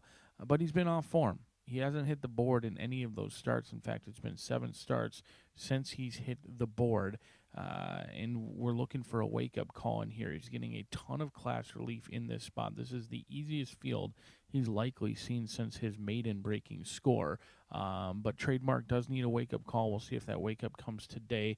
He's classy, but he has been off form. He did take a ton of action back at Keeneland, in which his off odds got hammered late. He went from about 14-1, 15-1 loading, all the way off at 7-1, but he still ran 6 behind Hitch Show. He lost to Bishop's Bay last time out. He should appreciate not having any Brad Cox trainees in this spot. We'll see if Trademark on the class relief alone can rely on that back class to get the job done at 1-5, but he's going to have to deal with what looks to be a very nice claim for Aaron Shorter and Winter's Lion on the board. The 5-year-old Gray is a 2-time winner, another one similar to Trademark, who does have back class but has been recently off form, hasn't hit the exacta in the past 10 starts, but a new barn and a new feeding program from Joe Sharp over to Aaron Shorter, looking to have plenty of success in here. Jaime Torres brings in his talents and services to Horseshoe Indianapolis. He takes over from Christian Torres last time out, and they were an even running 4th place finish against tougher competition. They went off at 56-1, weren't necessarily expected to run very well or produce many results, at least from a better standpoint that day, but ran 4th, beat home half the field, and should continue to improve with each and every start for Mr. Shorter. For this Oklahoma good-looking Gray at 7-1, I think he's the one to fear. But maybe a horse I'd take a look at potentially is Hearn. Now, I didn't think this June 18th was very live. In fact, Native Land and Native Land in the 7 would have been heavily backed in here. Aside from Native Land in that June 18th race, I wasn't all that impressed. So Hearn, this is a horse I'm throwing in 3rd, but I don't necessarily think is a win candidate in here. But John Herron already has a winner on the day. He looks to get Evan Roman another winner. But let's take a look at this late Fire 5 sequence and how we're going to navigate this late Fire 5. Just a few moments away with the scratches of the 2 and the 4. We'll play this late Fire 5 ticket in somewhat of a unique fashion. We're going to go with 2 singles in here, use both the 6 and the 7. Not going to key in on the 1-5 shot. I'm hopeful that the good-looking Gray on your screen now is a horse that you can rely on to potentially put some pressure on Trademark in this spot. So we'll go 6 and 7 in this spot. We're going to have back-to-back horses that we're not going to go very deep on. In fact, we'll do Boitano as a single at 6-1. Jose Camayo hasn't sent that many horses here to Horseshoe Indianapolis, but the ones he has sent here have been very live. They're winning at 43%, which is more than double his national rate at 20%. I think Boitano is a horse who brings in very good form here to Horseshoe Indianapolis. He ran 2nd on the dirt last time. He ran 3rd in a race in which he was in chase mode throughout behind Hydro Frost, who took them gate to wire. I think Boitano is the right one in what looks to be a wide-open 5th race. If you're not going to single in that race, you're going to have to go very, very deep. Many people are likely to single the 4 in race number 6, and frankly, I do not blame you. Mondavilla has been in a good spot, ran huge, improved legit last time out on June 4th. You get our leading trainer and our leading jockey with Mondavilla. That's the horse to beat, no doubt about it. But how about Shan? This horse was entered in the Indiana Derby. They scratched out of the Derby, must be doing very well. Shan comes in this spot for Ed Moger, has a ton of back class as well, was the beaten favorite last time out at Churchill Downs. And then you've also got Vehemently, 30-1 on that morning line. What if Michelle Elliott was able to figure out vehemently and get him back to his winning ways. He's put in numbers that would certainly fit against this group. In fact, he dominated Master Mule and Country Luck in his maiden-breaking score. He's been off form since then, but if you can just maybe write off all those turfway efforts and just say, hey, vehemently doesn't like the synthetic, all of a sudden he certainly looks like a player in here in a short field with a huge price, 2, 4, and 6, and then we'll spread it out in the back end on the turf as the riders getting the leg up. A field of 5 kicks off today's Late Fire 5.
Stepping onto the track now for the 4th race. Here in the mile, a field of 5. Scratch 2, Friar Newton, and 4, Native Land. No superfecta wagering. Scratch the 2 and the number 4. 5 Hearn, a jockey change to Evan Roman. Evan Roman rides the 6-time winner, the 5 Hearn, here in the mile. Exacta trifecta. Double pick 3 and started the 50-cent late pick 5. Fast and firm. 2 minutes to post time.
Late scratch, number 5, Hearn. Ladies and gentlemen, your attention please by order of the stewards, upon recommendation of the track veterinarian. Number 5, Hearn, has now been scratched here from the mile. All wagers on 5 Hearn refunds. There will be a consolation 6 and 5 double. 6 and 5 for a consolation double.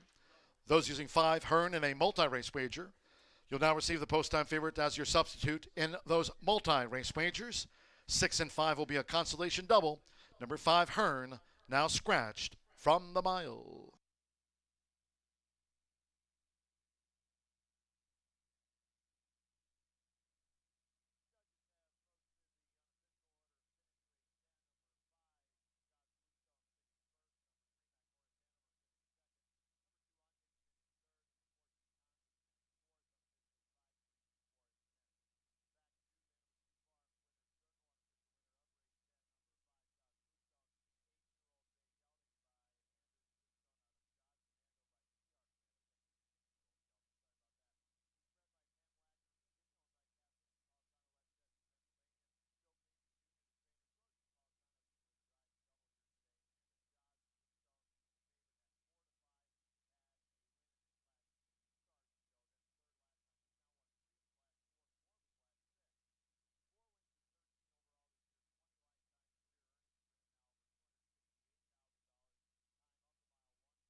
The horses have reached the starting gate.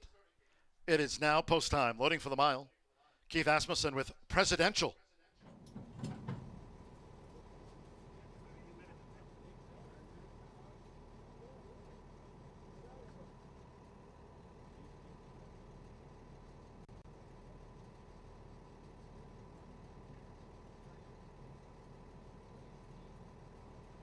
Santos Sanjo with Go Emmy joins Presidential. 2 back. Jaime Torres with Winter's Lion. Number 5 Hearn was a late scratch here from the mile. The 5's a non-runner. One more, Trademark. Fernando de la Cruz riding for a double on the card. 3 to 5 loads, Trademark. They're in the game. They're off. Go Emmy. Here's Trademark up and after the lead. Winter's Lion and toward the inside, Presidential. Go Emmy's now dropped back to last as they enter the first turn, Presidential. So with Keith Asmussen, Presidential has pole position in front here of Trademark, and right there is the gray Winter's Lion in between horses. Presidential at the 6.5, and the one detached is Go Emmy. So they line up here. Early battle, three-way battle, Presidential with Trademark and Winter's Lion. Forcing the issue to the opening quarter in 23.97 seconds. While Go Emmy trails, it's Presidential. It's Presidential who's just the leader from Winter's Lion, who's right there for Jaime Torres. And on the outside for Fernando de la Cruz, Trademark is 3 deep uncovered. Trademark, Winter's Lion, still infusing more pace into Presidential past the half-mile pole. And it's a break of 8 more. Go Emmy trails the quartet. The quarter was 23.97, half mile in 47.02. They round the far turn, Presidential. Trademark on the outside with Winter's Lion, who continues to battle on. Presidential tries to kick with them. It's Trademark coming toward the quarter pole. From Winter's Lion being driven, Presidential led early but is third as they turn for home, and Go Emmy yet to pick up. It's Trademark. Trademark at the top of the stretch.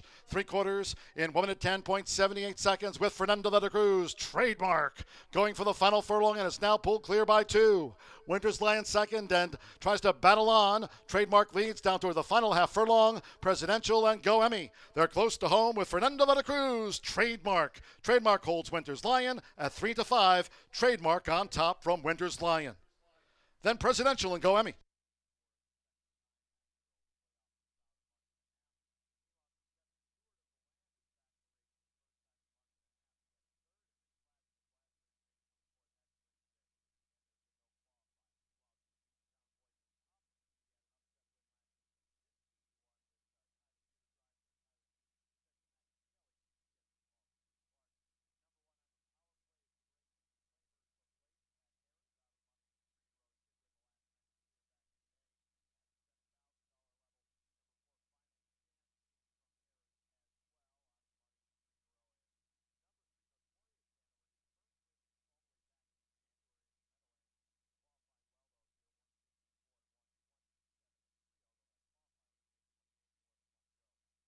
$136.29 after the mile.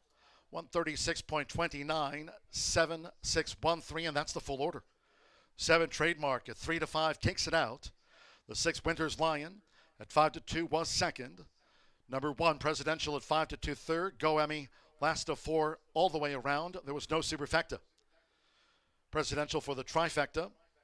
Fernando de la Cruz with a quick fire double here for Victoria Oliver. BBN Racing, it's Trademark at 3-5.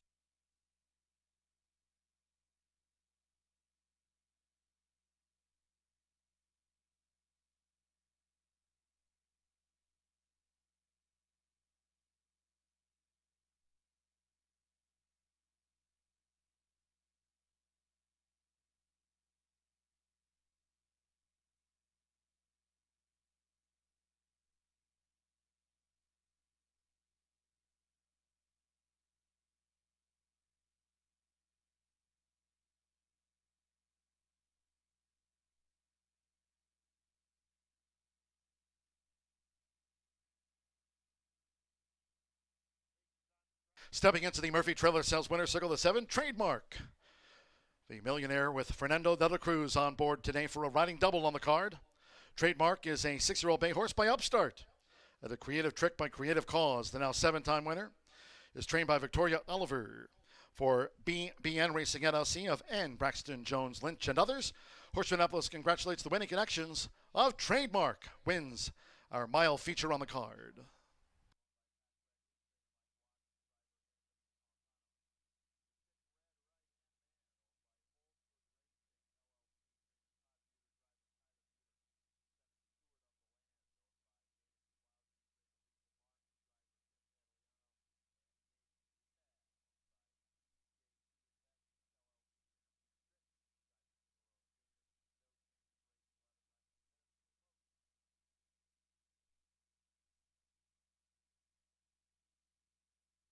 Race 4 official.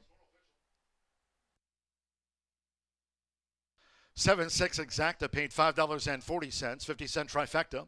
7-6-1 Presidential ran third in the mile, $3.20. 6-7 double, $4.40, and the 6-5 consolation double paid $2.40.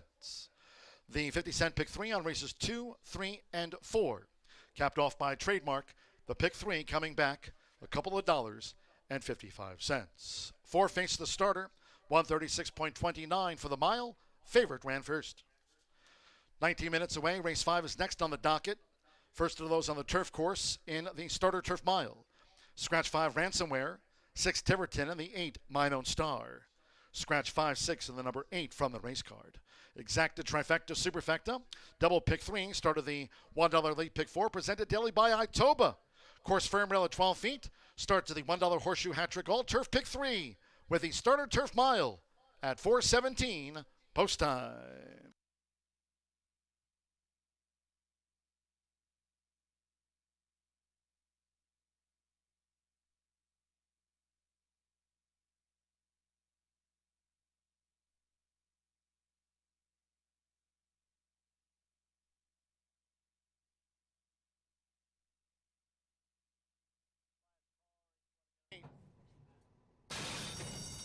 They're off.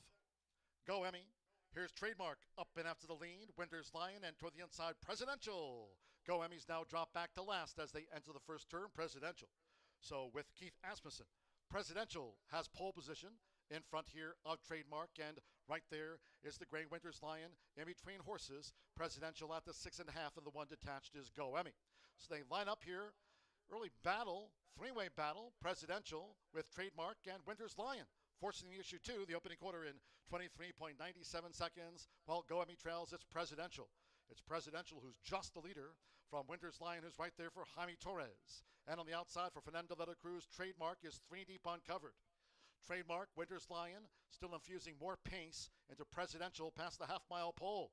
And it's a break of 8 more. Go Emmy trails the quartet. The quarter was 23.97, half mile and 47.02. They round the far turn, Presidential. Trademark on the outside with Winter's Lion, who continues to battle on. Presidential tries to kick with them. It's Trademark coming toward the quarter pole. From Winter's Lion being driven, Presidential led early but is third as they turn for home, and Go Emmy yet to pick up. It's Trademark. Trademark at the top of the stretch. 3/4 in 1 minute 10.78 seconds with Fernando de la Cruz. Trademark going for the final furlong, and it's now pulled clear by 2. Winter's Lion second and tries to battle on. Trademark leads down toward the final half furlong. Presidential and Go Emmy. They're close to home with Fernando de la Cruz. Trademark. Trademark holds Winter's Lion at 3-5. Trademark on top from Winter's Lion. Then Presidential and Go Emmy.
10 minutes to race 5 here at Horseshoe Indianapolis. And what a nice double for Fernando.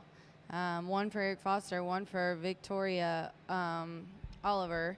We're going into this race, a 3-year-old and up starter optional, claiming for 8,000. They're going a mile on the grass. Couple of scratches in here. The 5, the 6, and the 8 are out of this race. It's a mile on the grass, and it's horses that have 5 or less, started for 5 or less this year, last year, claiming price of 8. So let's start here with the 4, my top selection, which right now the current favorite is the 1 at 2-1, but 9-2 I'll take on the catcher. This horse is trained by Fausto Gutierrez. He's an 8-year-old gelding. He's been around forever. Indiana, though, not known the track. So definitely not a horse for the course, because this guy's been all over. He's been to Santa Anita, he's been to Del Mar, he's been to Turfway, and he's not done much. He had a 2nd and 3rd place finish in some allowances last year in November and October, and a claiming for 25. Both were routes on the turf. That's his thing. He is returning to turf off of an all-weather track try at the mile at Turfway, and he was just really didn't have any kick there. Now he's going from some other starters here to ours, and I think the ones he's been have been tougher. At Santa Anita, he was in one that was a 16 for a $20 purse, starter for 50, starter for 15 on 3. I think he's getting easier company in here, even though he came from that claimed for an 8 February 13th, and now Fausto's just kind of taking his time with him. I'm gonna go to the 1 here, Buetano, 2-1 right now. Mitchell Merle, bet Mitch, get rich. Jose Camejo has this 6-year-old gelding ready to go off of a 2nd place finish. Here it came off the turf on June 17th. He ran in a mile on dirt, and it wasn't too bad, and had Rocco aboard. And then May did catch the turf and ended up 3rd. Hydro Frost, though, came back to win and then beat him the next out. Guess what? No Hydro Frost in here, so I can see why everybody's liking him. He did run 2nd versus similar. Camejo's been hot. His last 2 have been winners that he's ran here, so he's 2 for 2 out of the last 2 he's ran. I like the speed on the inside. And then we're going to go all the way to the 11 at 7-1. This is the only thing that B and I have in common. Whenever we do like a horse, well, I like favorites a lot more than he does. He calls me a chalk-eating weasel, but whenever B has chalk on top, he always tries to find a little bit of a long shot. I did that here. I thought, you know, 4 and 1 makes sense. 11, though, Manny Esquivel aboard for Cipriano Contreras. Sippy, high percentage trainer, does a good job. Del Reo, this is a 4-year-old gelding going up against older. All the guys on the outside are. This is also one of Nathan Klein's hunch plays. If you're betting with your stomach today, Nathan said, take a hit on cheesesteak, the 10. But I'm going to go with Del Reo. Del Reo is making its 2nd start here in Indiana for the year. Came out and ran in that race there on May 3rd. It got taken off it was off a good dirt track, a mile and 70 in an allowance. Now, this horse has early speed. That's why I included him. It has been so speed favoring, and look at this guy. He is a need the lead type. It doesn't matter if he's in the 2-hole or the outside on the 12 and a 12-horse field. He is going to go to the lead. He has the most success when he does that, and he is really consistent. He's never been worse than 3rd in his last 5 starts, going all the way back to February. So he's a hard-knocking guy. I'm not worried about him at all against this group, and Manny's got it under control. 4-1-11 for me here in the 5th race, but I'm going to go with the 4, B Catcher on top, looking to get Fernando 3 in a row. Good luck.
Stepping onto the track now for the 5th race.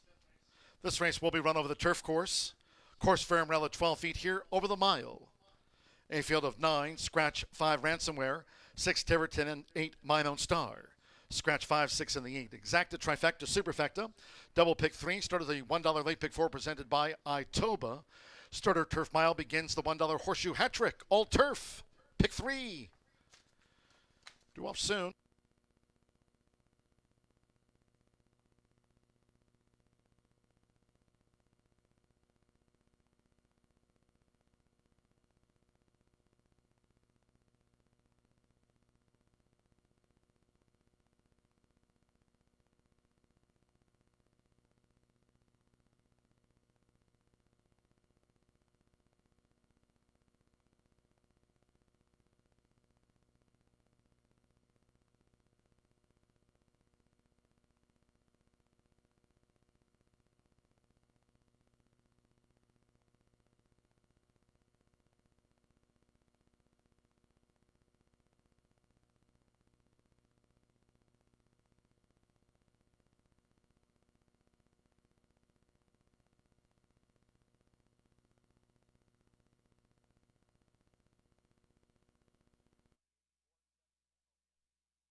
The horses are approaching the starting gate.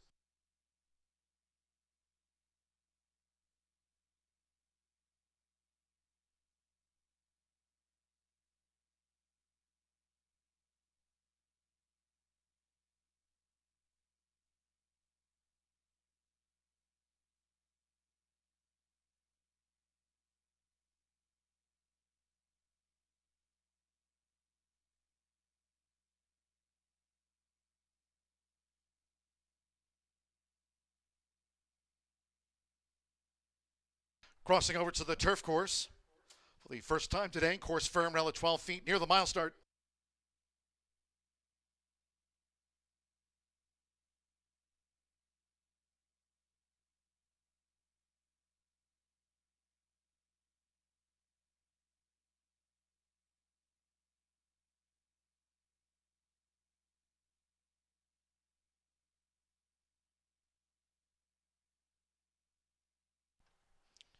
The horses have reached the starting gate. It is now post time. Loading here for the turf mile, Mitchell Morrow with Boitano. First in, Boitano. Marcelino Pedroso Jr. with Firewater Jake. Danny Sheehy partners Epimethium going in. Jaime Torres with Can't Beat the Rock. Alex Ajard, here is Pink K. Wood. And the Gold Silks with a blue cap, Pink K. Wood. Simmer Bermudez with Cheesesteak. Now Beat Catcher. Fernando Leto Cruz with a couple of wins on the card to start off the race week here. Firm and Fast, a couple of them back. Manny Esquivel with Del Rayo. Boitano now a 2-1 favorite. One more, Sophie Doyle with Hold Your Applause. Start to the Horseshoe Hat-Trick All Turf Pick 3. They're in the gate.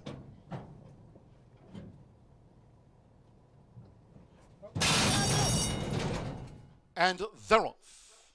Boitano away sharply, along with Bean Catcher in the red silks. The gray is Epimethium. Here's Del Rayo going for an early run, and Hold Your Applause also getting position in the early stages as they make their way toward the first turn with Manny Esquivel.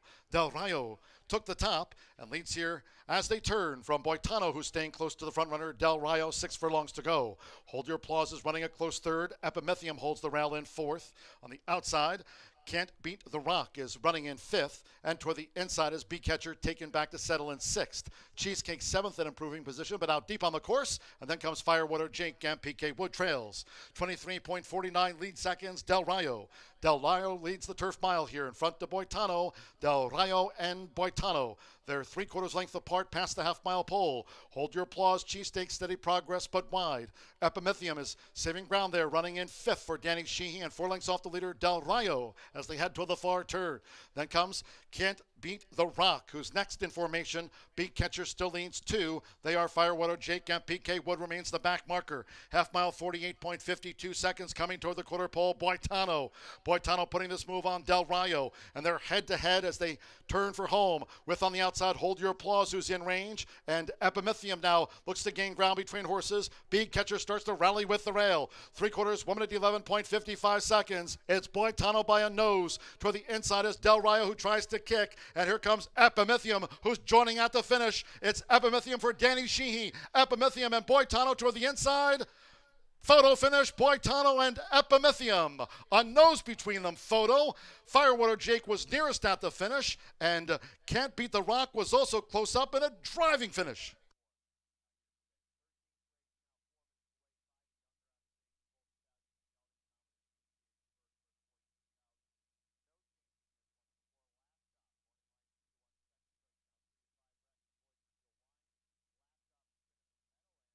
.135.88 after the turf mile.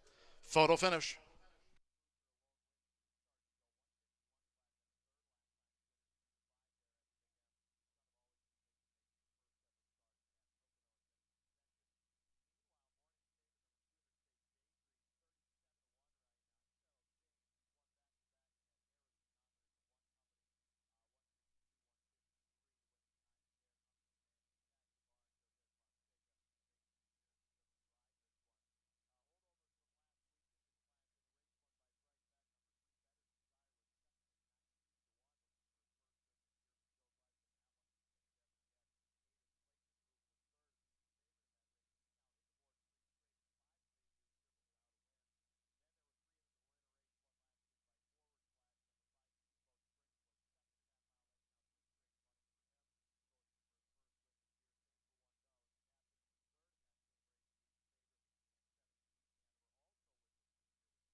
1-2-7-4. One Boitano gets the bob for the gold. 2 Epimethium at 56-1, nosed out. 7 Firewater Jank 11 to 1/3, closed out the finish. 4 Beat Catcher at 9-2 gets into the superfecta. After the turf mile, close call. It's gone to Boitano. Mitchell Morrow for Jose Camejo. Kevin Stedman. Boitano on the bob.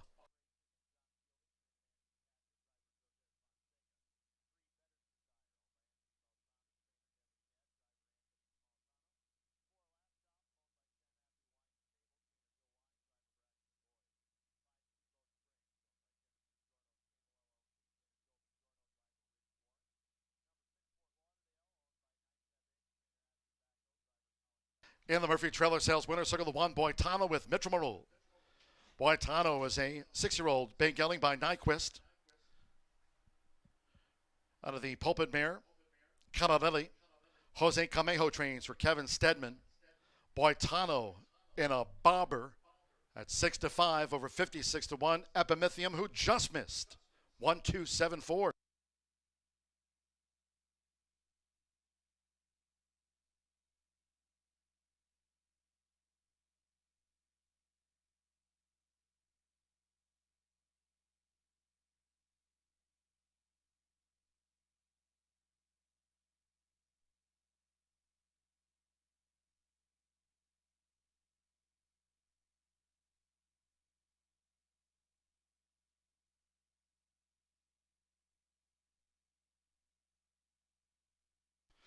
Race 5 official.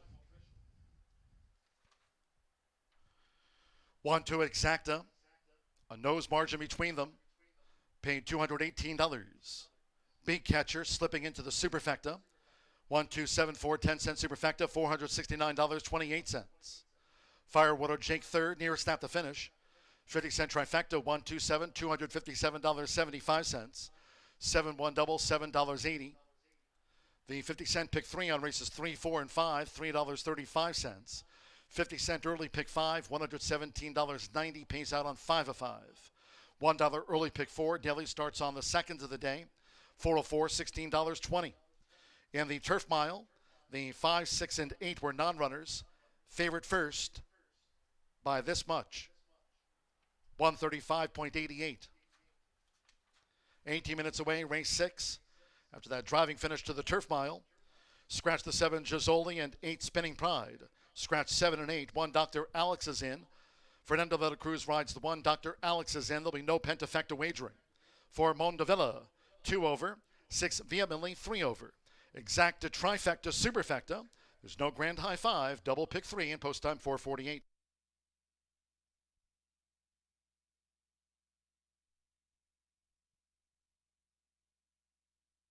Start of the race week here at Horseshoe Indianapolis. Taking a moment post-Indiana Derby to wish a happy birthday to Tessa Giesking from all of us here at Horseshoe Indianapolis Racing and Casino. Tessa Giesking, happy birthday!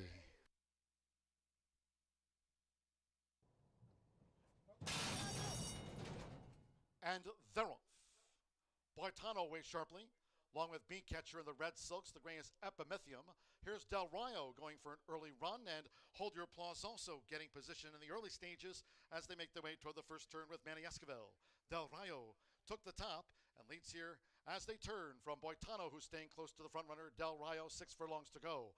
Hold Your Applause is running a close third. Epimethium holds the rail in fourth. On the outside, Can't Beat the Rock is running in fifth. And toward the inside is Beat Catcher taken back to settle in sixth. Cheesecake seventh in improving position, but out deep on the course. And then comes Firewater Jake and PK Wood trails. 23.49 lead seconds, Del Rio. Del Rio leads the turf mile here in front to Boitano. Del Rio and Boitano. They're 3/4 length apart past the half-mile pole. Hold Your Applause, Cheesesteak, steady progress, but wide. Epimethium is saving ground there, running in fifth for Danny Sheehy, and 4 lengths off the leader, Del Rio, as they head toward the far turn. Then comes can't beat The Rock, who's next in formation. Beat Catcher still leads 2. They are Firewater, Jake, and PK Wood remains the back marker. Half mile, 48.52 seconds coming toward the quarter pole. Boitano putting this move on Del Rayo, and they're head-to-head as they turn for home. With on the outside, Hold Your Applause, who's in range, and Epimethium now looks to gain ground between horses. Beat Catcher starts to rally with the rail. 3/4, 1 minute 11.55 seconds. It's Boitano by a nose. Toward the inside is Del Rayo, who tries to kick, and here comes Epimethium, who's joining at the finish. It's Epimethium for Danny Sheehy. Epimethium and Boitano toward the inside. Photo finish, Boitano and Epimethium.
9 minutes to the sixth race here at Horseshoe Indianapolis, a 3-year-old and up allowance optional claiming for 75.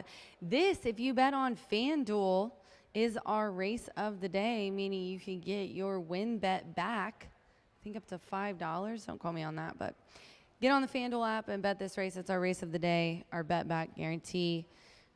We do have some scratches in here. The 7 and the 8 are out. Hated to see Gisoli scratch. I wanted to see how he would run today, but we'll check that out at another time.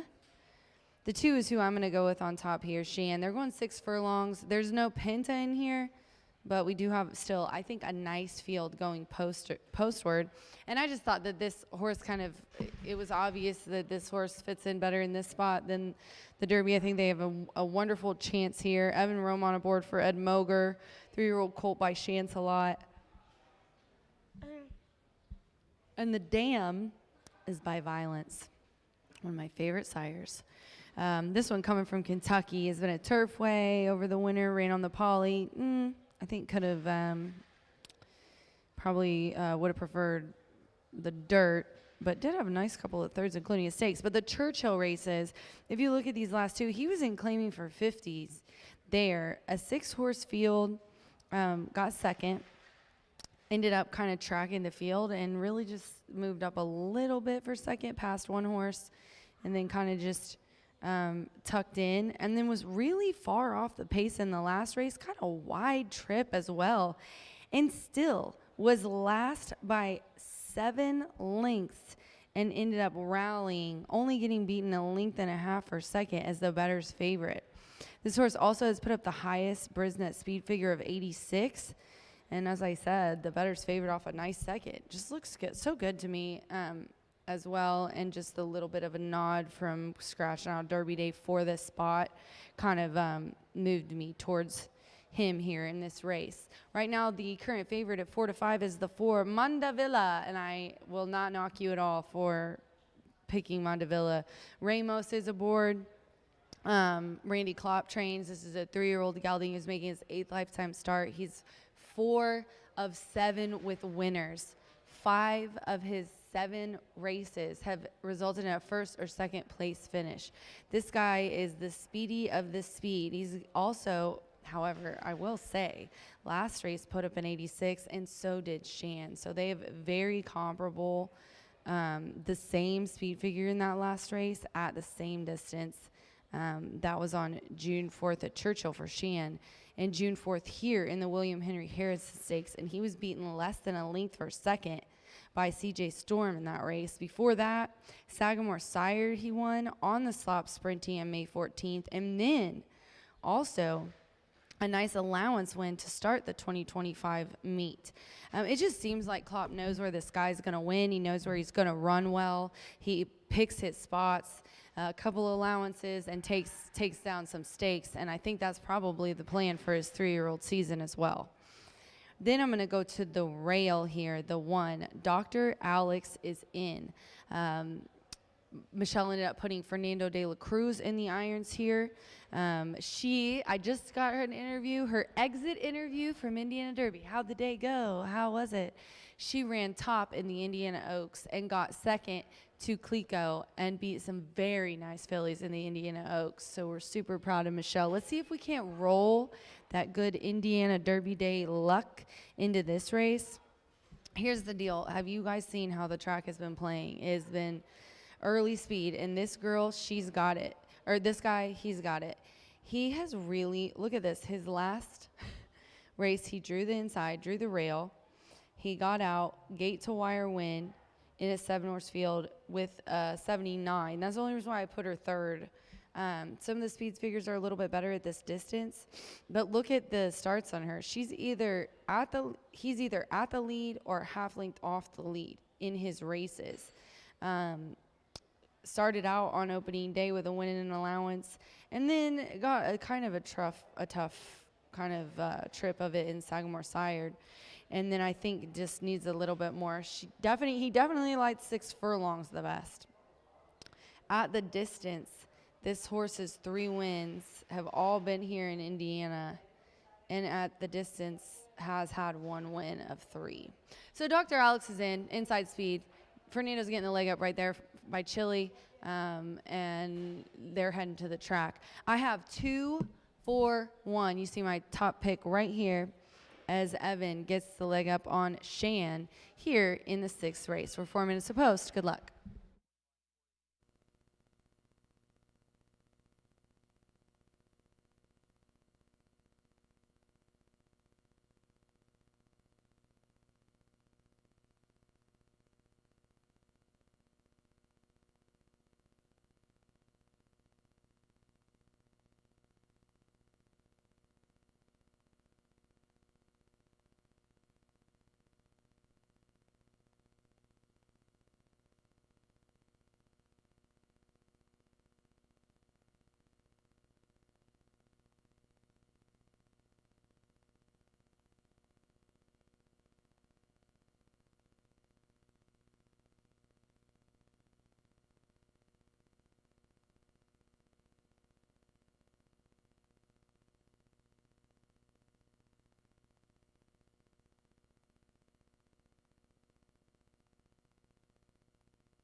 The horses coming onto the track now for the 6th race.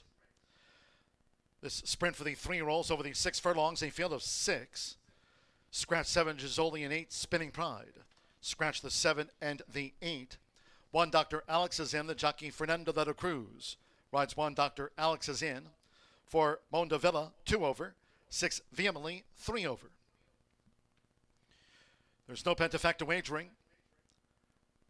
Exacta, trifecta, superfecta, double pick 3. 2 minutes to post time.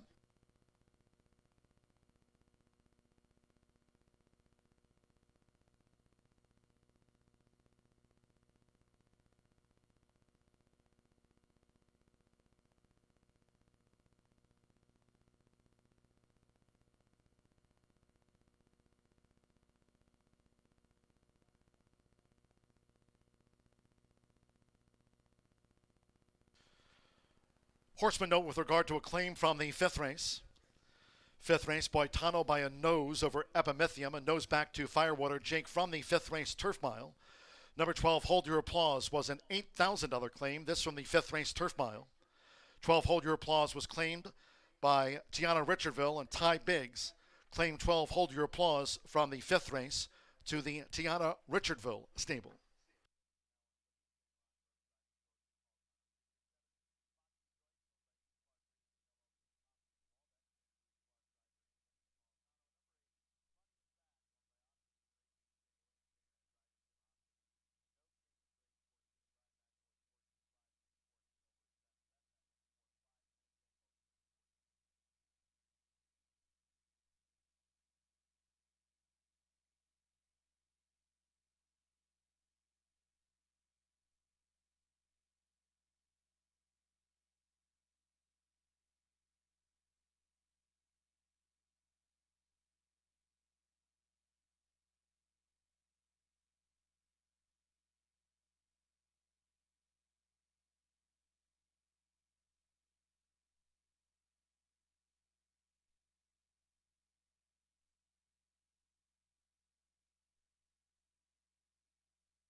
We're now less than 1 minute away from post time for the 3-year-old sprint. Under a minute.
The horses are approaching the starting gate.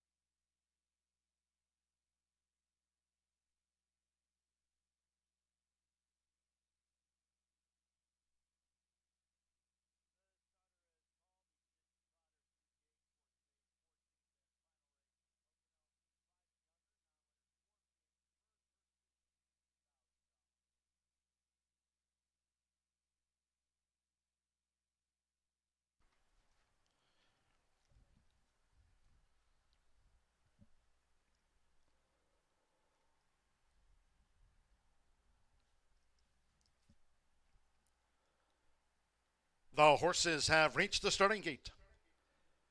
It is now post time.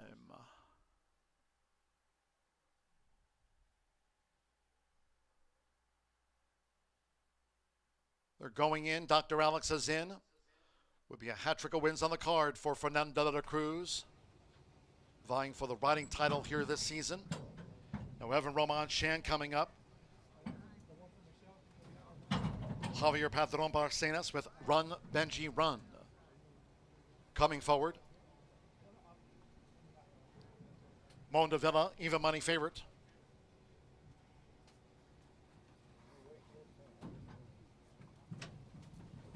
Now Mondavilla. Joe Ramos for Randy Klopp. Even money, Mondavilla, 2 back. Keith Asmussen with Hicko.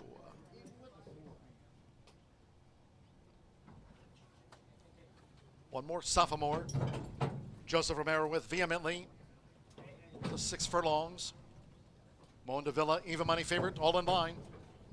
The Robin sprinting. Mondavilla broke sharp. Real sharp for Joe Ramos. But here's Dr. Alex Azin, quick to join for Fernando de la Cruz, while Javier Padron Barcenas has Run Benji Run right there vying for the early lead with Dr. Alex Azin. After breaking sharp, Mondavilla now treks them from third, 3/4 length to Vehemently, fourth on the far outside. Shan is second to last, then Hicko trails. Dr. Alex is in, pressed hard by Run Benji Run as they enter the far turn, and Mondavilla is closing in. Quarter 21.91 seconds. Dr. Alex is in, the flamethrower, just inside 3 furlongs out. Run Benji Run matching strides with Dr. Alex is in as Mondavilla glides up outside that pair for Joe Ramos, and Mondavilla to take on Run Benji Run and Dr. Alex is in as these 3-year-olds turn for home, and Shan is drawing in. Then Vehemently the Black Cap and Hicko. Half mile 44.28 seconds. Dropping back, Dr. Alex is in. Mondavilla toward the inside. Run Benji Run determined, and Shan looks to pick them up late. It is Shan on the outside for Evan Roman. Toward the inside, Mondavilla, and Shan has gained the upper hand. It's Shan. Shan scores from Mondavilla. Run Benji Run was third, and Hicko finished fourth in 109.59 seconds.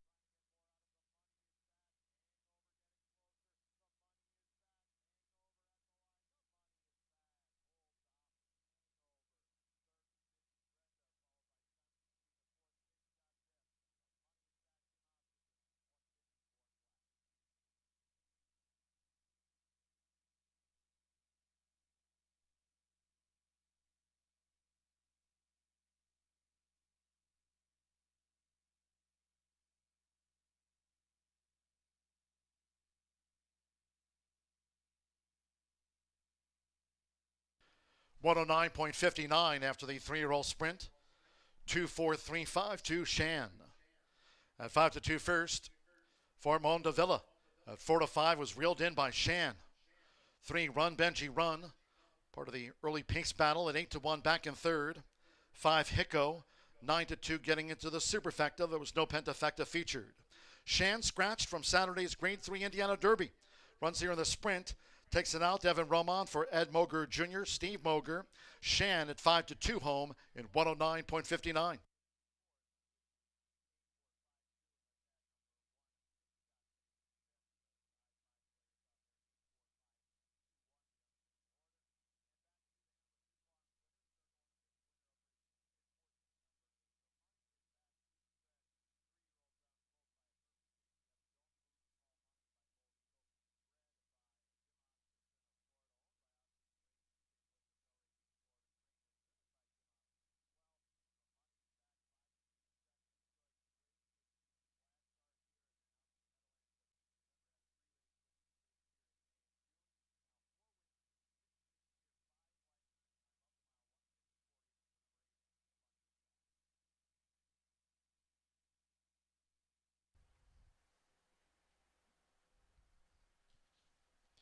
Stepping into the Murphy Trailer Sales Winter Circle, the 2, Shan with Evan Roman.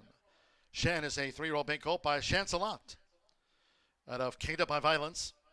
Ed Moger Jr. trains for Steve Moger. Winner was bred in Kentucky by Honeybrow Racing Stable. Horseshoe Indianapolis congratulates the winning connections of Shan taking out the 3-year-old sprint in 109.59.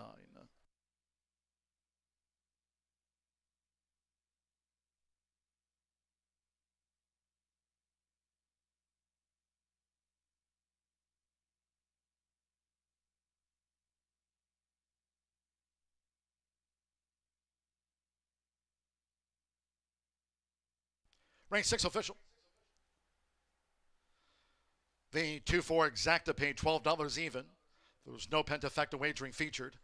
50-cent pick 3, $8.90. 50-cent trifecta. 2-4-3, $11.25. 1-2 double, $18.80. Hicko back and forth. 10-cent superfecta. 2-4-3-5 paid $5.53. In the sprint, 7 and 8 were the non-runners. Favorite second. 6 ran 109.59. 7th race, the Distaff Turf Mile, scratched the 7 Covenant Lady. 11 Gray Frost was entered as a main track only. Scratched the 7 and the number 11. 7 and 11 are the non-starters in the Turf Mile, exacta, trifecta, superfecta.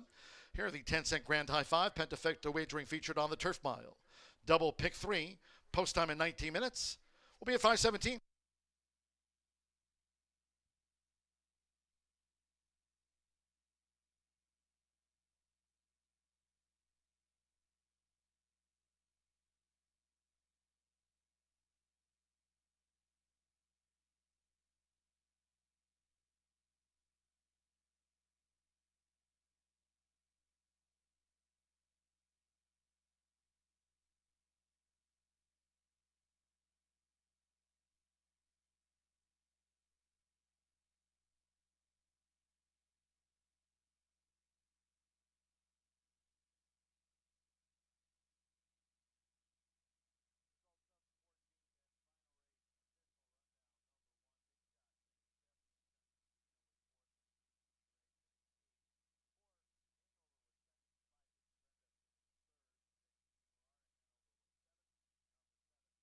All in line.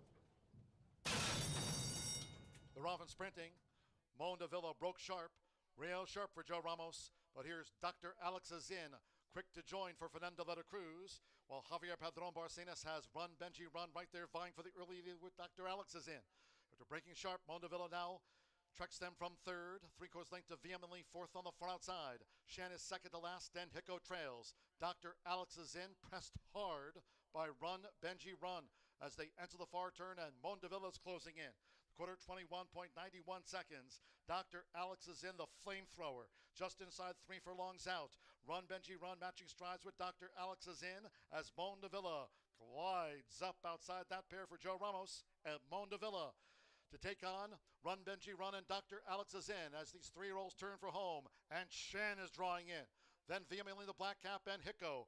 Half mile, 44.28 seconds. Dropping back, Dr. Alex is in. Mondavilla toward the inside. Run, Benji, run, determined. And Shan looks to pick them up late.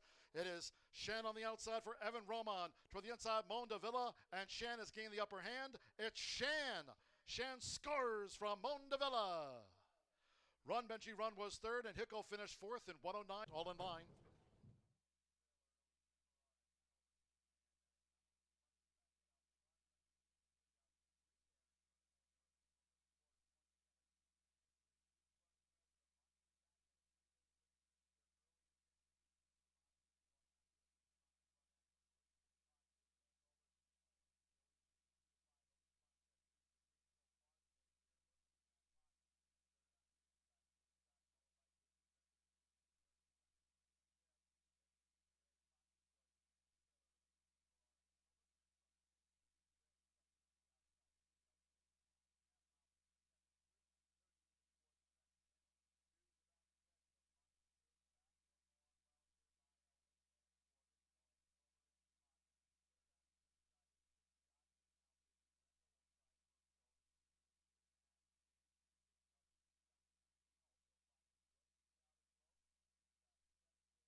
You had to figure Shan was live when they thought enough to actually enter Shan into the Grade 3 Indiana Derby. And it looks like a wise decision to scratch out of that race because the Indiana Derby was a complete scramble with horses from around the country. And they pick up their paycheck in there, return $7 to bettors who say thank you very much. 10 minutes away from the turf race in here. Scratch number 7 and 11 out of this event. And I've got the chalk on top.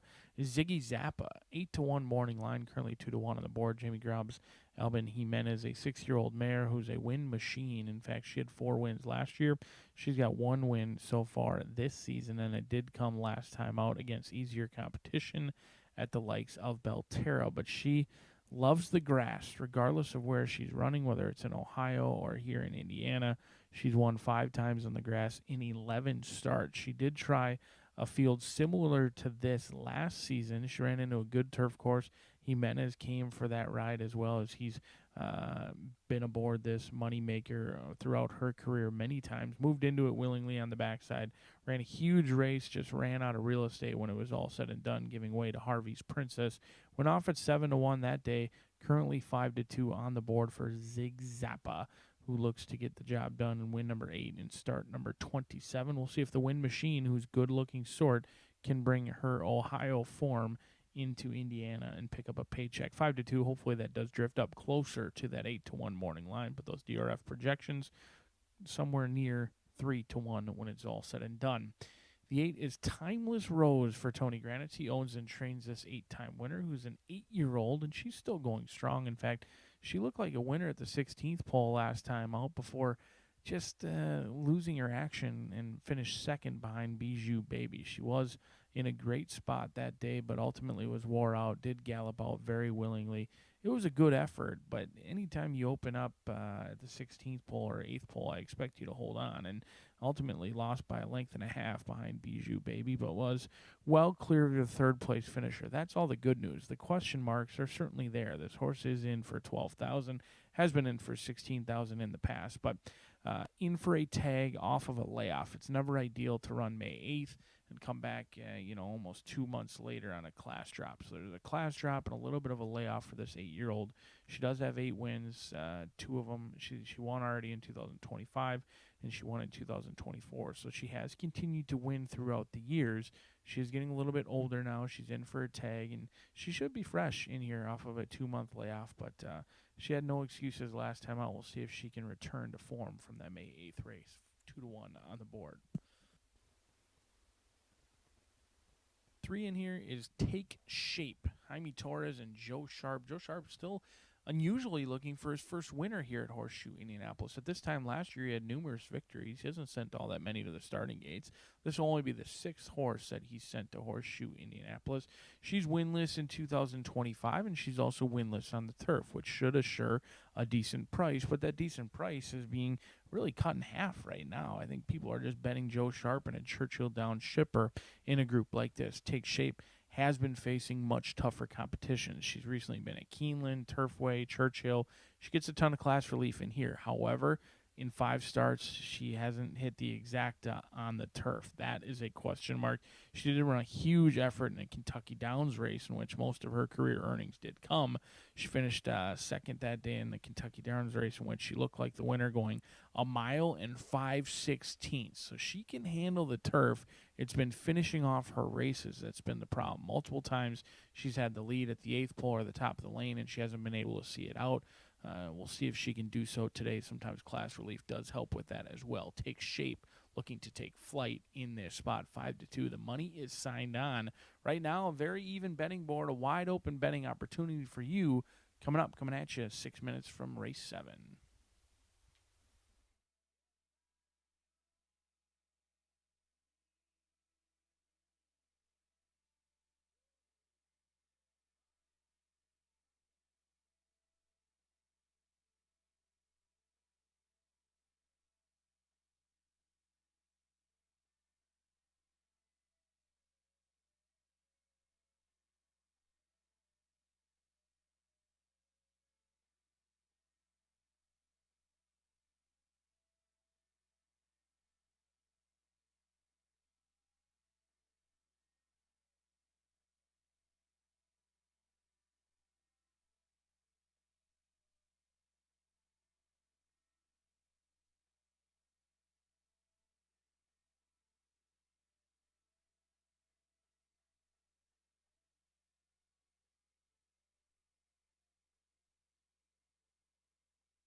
The horses call post were now for the 7th race.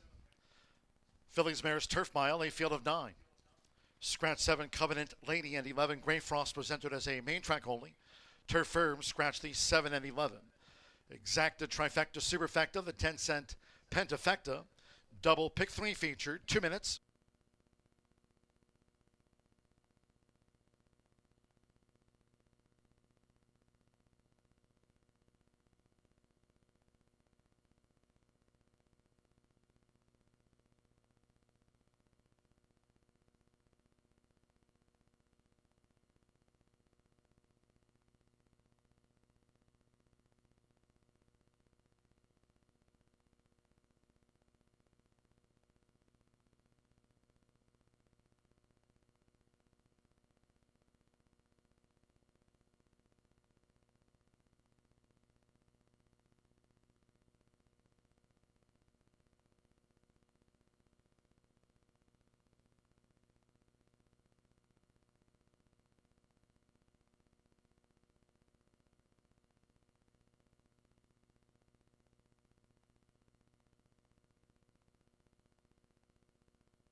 Less than 1 minute to post time.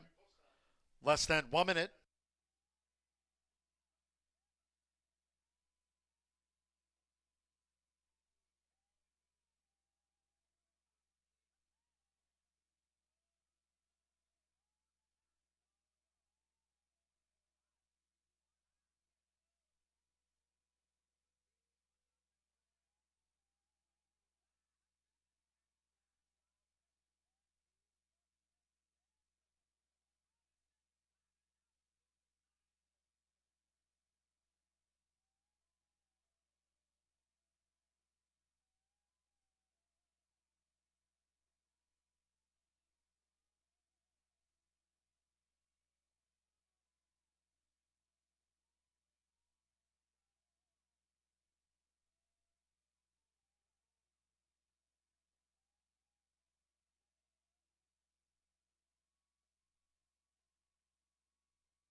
The horses are approaching the starting gate.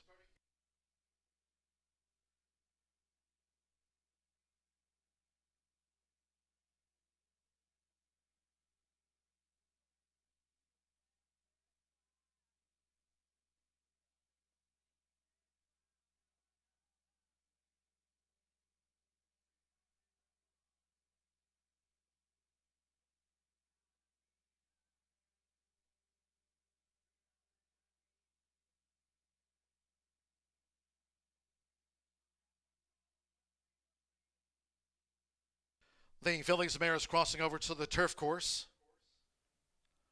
on final approach for the mile start.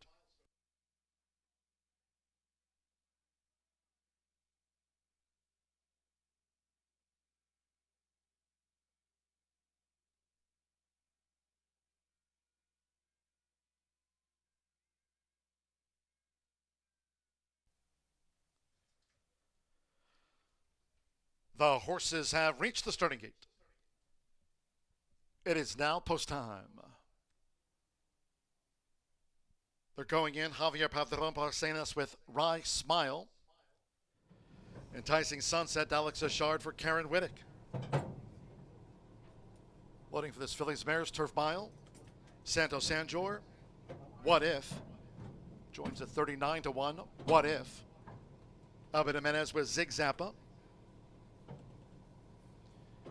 Take Shape. Jaime Torres for Joe Sharp here.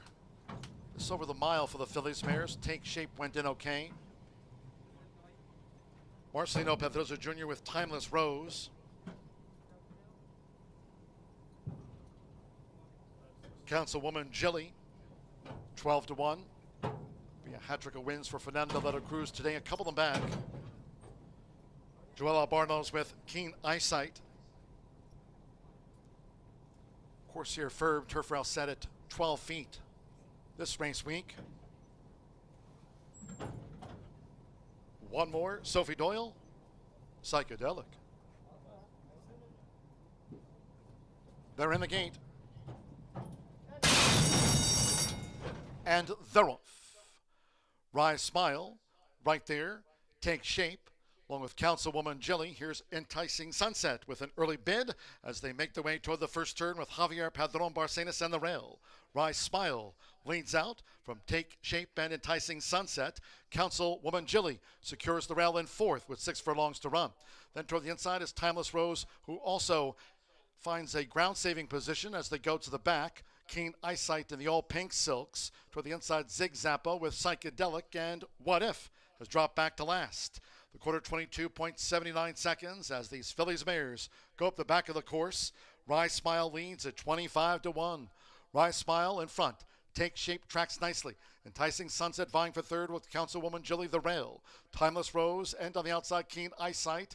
They're together in fifth. There comes Zig Zappa looking to gain toward the inside from seventh position. Psychedelic and What If remains last. Rye Smile, half mile 47.50 as they traverse the far side of the course. Rye Smile. In the meantime, Jaime Torres has Take Shape. The favorite right there with Rye Smile, who still just is in front coming toward the quarter pole. And Enticing Sunset making this move 3 wide. Councilwoman Jilly spying a gap. And on the outside, Timeless Rose in range. 3/4, 1 minute 11.53 seconds. It's Rye Smile. Take Ship is swallowed up. Now here's Enticing Sunset. Councilwoman Jilly on the outside, Timeless Rose. They come past the 16th. Enticing Sunset leads near home for Alex Ashard. Enticing Sunset. She's 22-1. Enticing Sunset holds Timeless Rose. And then Zig Zappa, Councilwoman Jilly, Psychedelic. Rye Smile gave way. Take Shape gave way. What If beat one home. That was a tailed off Keen Eyesight. Enticing Sunset. Alex Ashard on a 22-1 taking out the fillies mares turf mile for Karen Whittick.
135.73 out to the Phillies Mares turf. 135.73, 5.86, 4-1 for the Pentafecta, 5. Enticing Sunset. 22-1 first over Timeless Rose. 3-1 second. 6. Zig Zappa. 5-2 third. 4. Councilwoman Jilly. 9-1 gets into the Superfecta. And Rise Smile at 25-1 into the Pentafecta. 5-8, 6-4-1. Alex Ashard for Karen Whittick. Enticing Sunset continues her winning ways.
The result of the 7th race is official.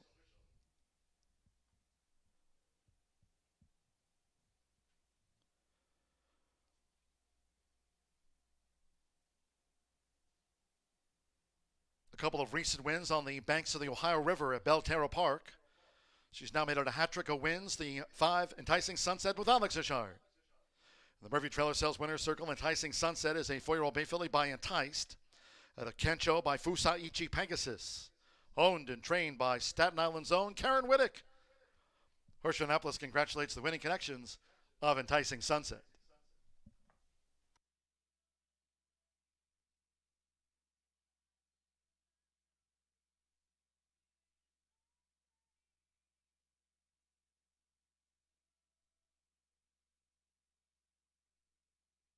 The 5-8 exacta paid $183.40. 50-cent trifecta, 586, $227.45. 2-5 double, $130 even. The 10-cent pentafecta, Rise Smile was back in 5th.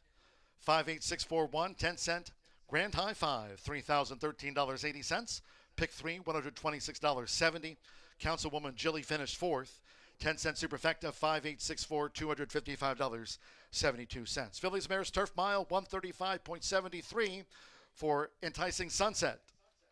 21 minutes away, race 8 is next. Maiden Turf, scratch the 10, Morgan's Bluff, scratch the 10. 1 Argentinidad, the jockey Joseph Bielmer.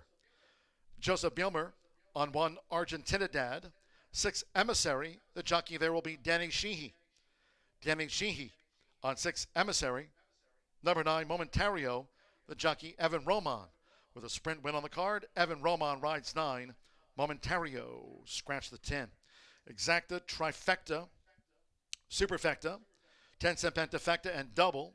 Taking a moment to wish Dave Wilson a very happy birthday from all of us here at Horseshoe Indianapolis on the start of the race week.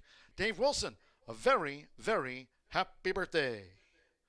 Also note in the maiden turf, the 4 Romanaya, no hind shoes. For the 4 Romanaya, no hind shoes. Post time 5:50.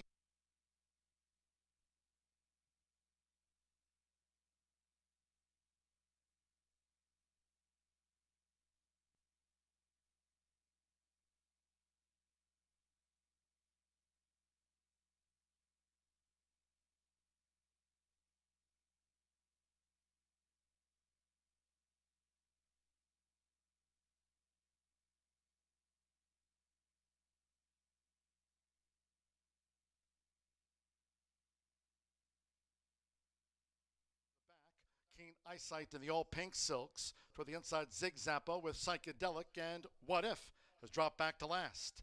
The quarter 22.79 seconds as these fillies mares go up the back of the course. Rise Smile leads at 25-1. Rise Smile in front. Take Shape tracks nicely.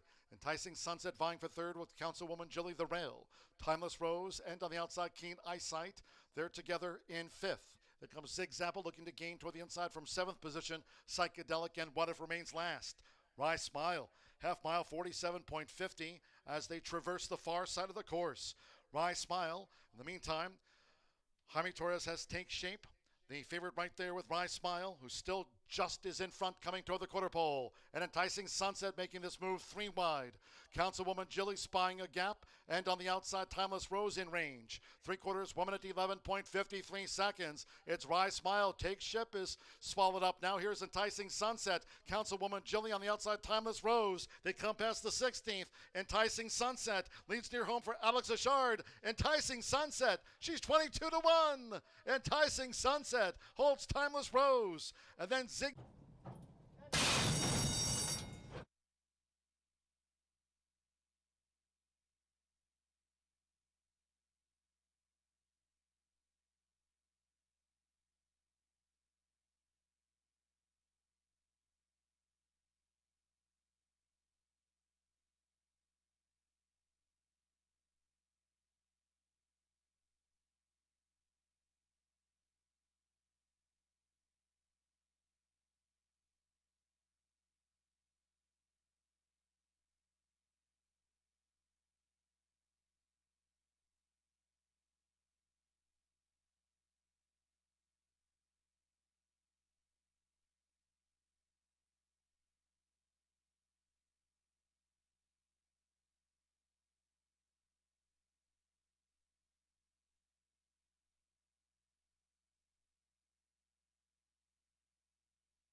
Long shot gets the money. Now 3 wins in a row, 22-1 on the board. Home and cooled out, and that spices up those pick 5 payouts. Pick 5s and pick 4s paying very generous despite a chalky start, including a 2-5 shot followed by a 6-5 shot. 3-1, you get one odd ball in what looked to be the spread race in there, and certainly some very generous payouts. Scratch number 10 out of this event leaves us with a field of 11 set to go to the gate, and I'm going to try Bo Hirsch's homebred, the 4-year-old filly Tricky Fury by Sharp Azteca. Champion sprinter produced Tricky Fury, and Bo Hirsch has been patient with his homebred. $32,000 claiming tag in here. Byron Hughes going to send this one to the starting gate off of one start earlier last spring or winter in March of 2024 at Turfway Park. Beat home over half the field and took some action that day as well. Went off at 6-1 on debut, in for a claiming price that day as well. Went off at 6-1 and rolled home a good third place finisher in an 11-horse field. But since then, went to the shelf. Hasn't been seen since. So the layoff is certainly a concern. Byron Hughes does do a great job with second-time starters. They win at 20%, and he can have them ready to go at first, asking off of a long layoff as well, winning at 33%, albeit a small sample size. Doesn't always bring them off of lengthy layoffs, but when he does, he usually does so at a price. This one's 9-1 on the board right now, maybe looking a touch warm for what I'd like to see, but that can be excused by the long layoff. The workouts have been quick. I like that 3 furlong workout, just making sure everything is ready to rock and roll here on July 5th. At the training track for Tricky Fury on the board right now at 10-1, but DRF projections as low as 5-1. The 3 makes a ton of sense, at least to me. Tarche, Brad Cox, Fernando de la Cruz.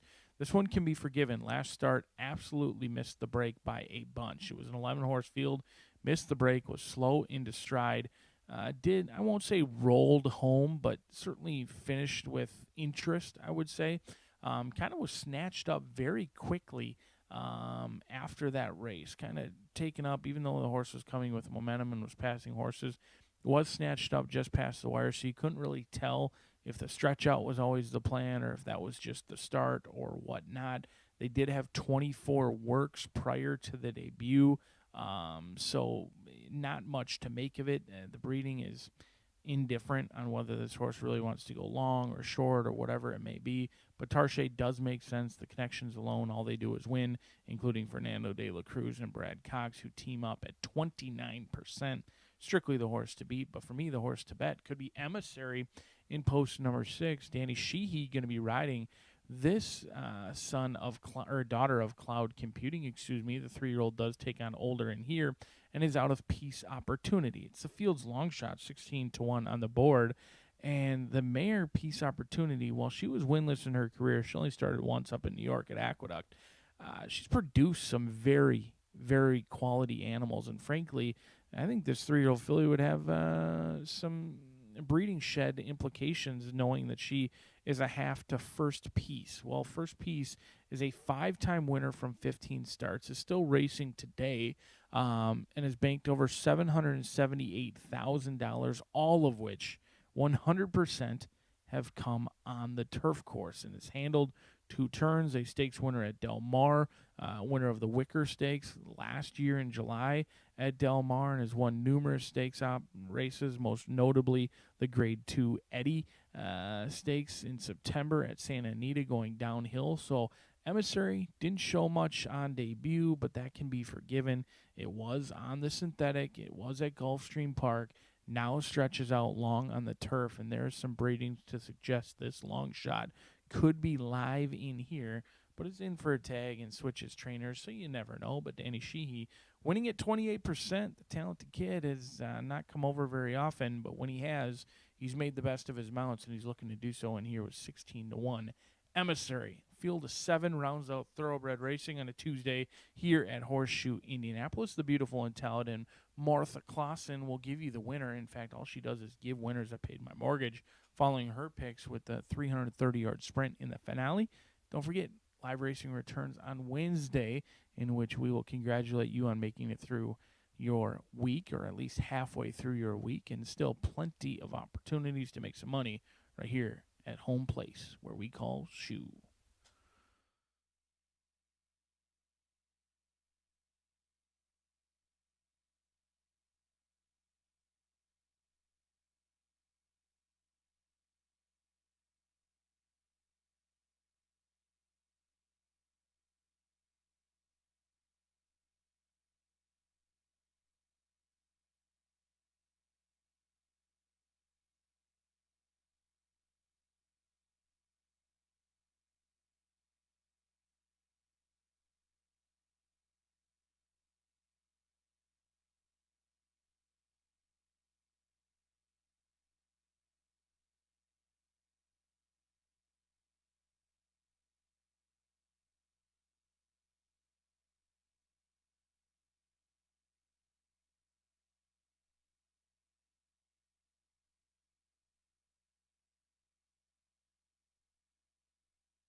The horses called Postford now for race 8. This made in distaff turf over the mile and a 16th, a field of 10 or field of 11 here.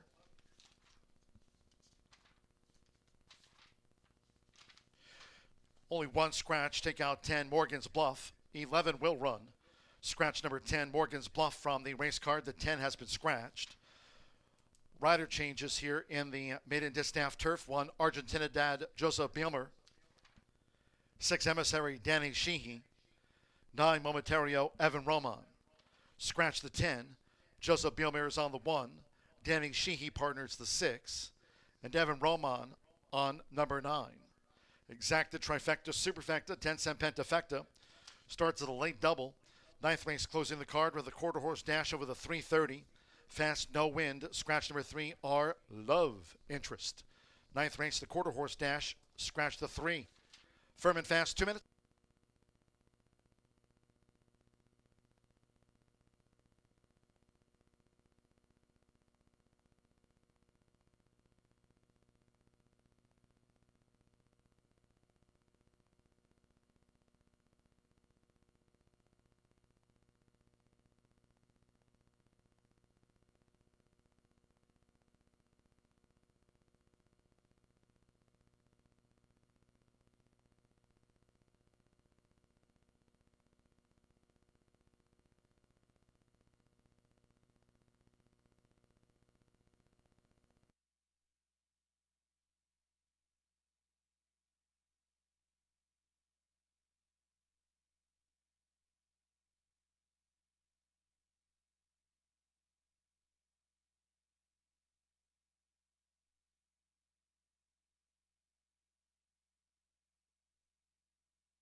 Less than 1 minute to post time.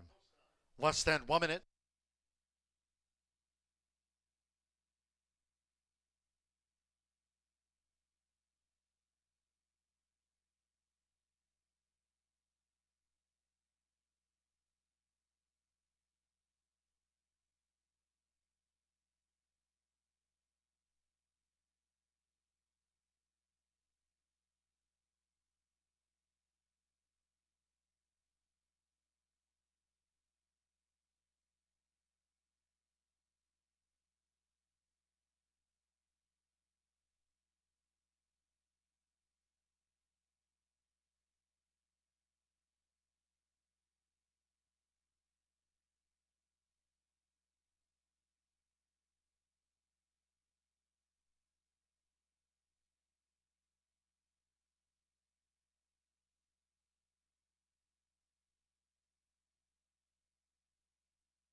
The horses are approaching the starting gate.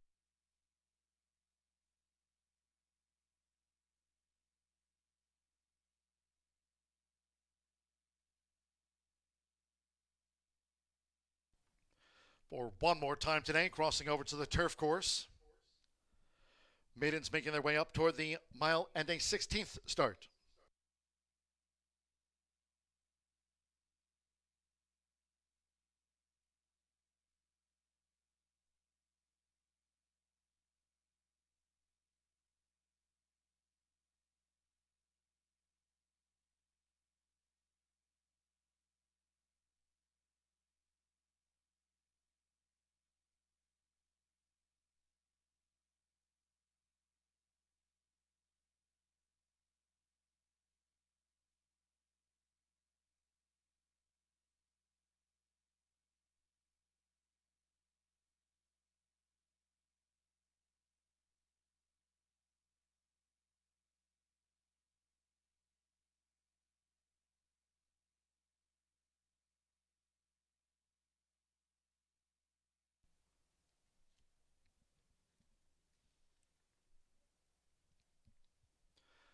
The horses have reached the starting gate.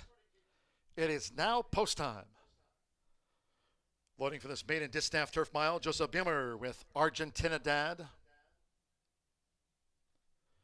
Danny Sheehy, partners Emissary. Joseph Romero with Mare Soleil. James Graham with Mischief Lily drew 7. Up comes Tarshay. 6-5 Tarshay. Fernando Little Cruz already with a couple of wins in hand. Tarshay's loaded here for the maiden. Sando Sanjor with Tricky Fury. Momentario, Evan Roman with a win on the card. Scored with Shan in the sprint feature. Now here's Momentario coming up. Marcelino Pedrosa Jr., Romanaya in the red. Andres Calleja, What You Wish, drew 5. 2 back, Luis Contreras would lead the way. Over the mile and a 16th. One more, Sophie Doyle with Poverty with a View. Tarshay, 3-2 favorite. They are in the gate. They're off.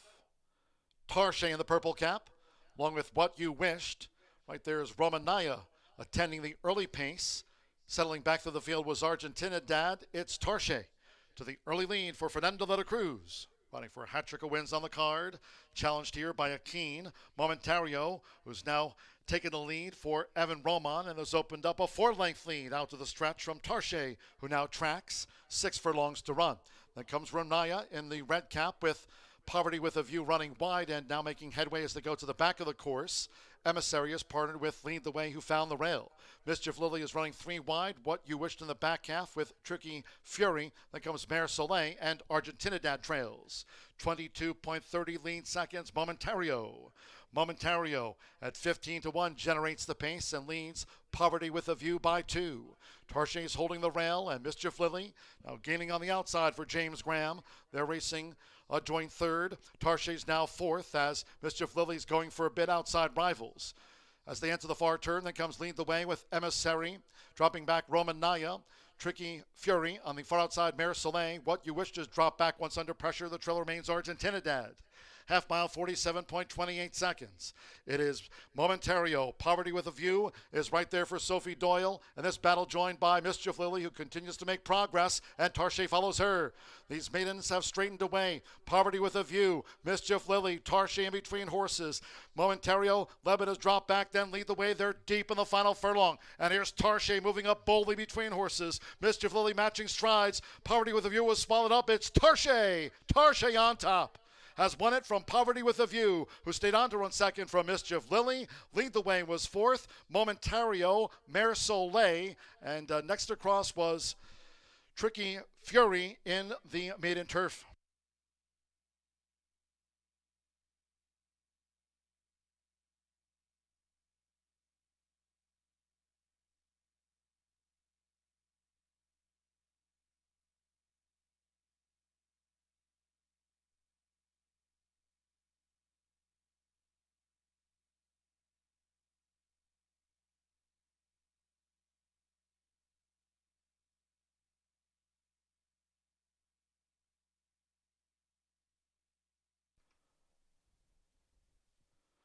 141.86 after the maiden, 3 Tarche. 2-1 first. The judges will take a look at a place photo before posting the second and third. Stand by for the fourth. Fifth will be for the Grand High 5-3 for Fernando. Fernando de la Cruz, Tarche. Second photo. Lead the way. Momentario was a long-time leader. Mare Soleil, Tricky Fury, Argentinidad past tired rivals.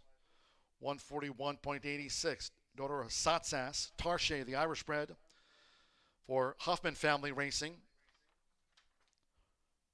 RT Stables, Brad Cox, and 3 for Fernando de la Cruz. 12 Poverty with a View was second. 7 Mischief Lily, 5-2 loomed up, was third home in the maiden. 11 Lead the Way at 13-1 fourth, and Momentario was fifth. It's 3-12, 7-11, and then the number 9.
Race 8 official.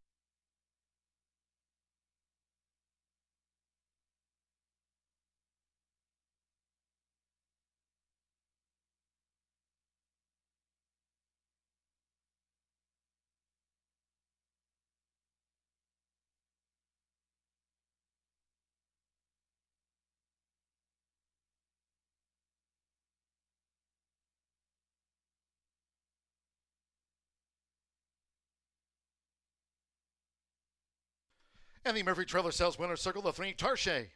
3 on the day for Fernando de la Cruz. Takes out the hat trick on Tarche, a 3-year-old chestnut filly by Satsas. Out of Annabelle Ya by Singspiel. Brad Cox trains for Huffman Family Racing LLC and RT Stables. Winner at second, asking here. Horseshoe Indianapolis congratulates the winning connections. Tarche out to the maiden fillies ranks. Takes out the turf. 312 exacta, $60.40.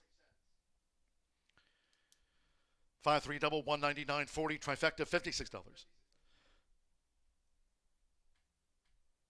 The $1 late pick 4 presented by Itoba pays out on 4-4. At pick 5, $1,090.65. There's the pick 4 result. Netted $1,284.40 for that winning string. Capped off by Tarche.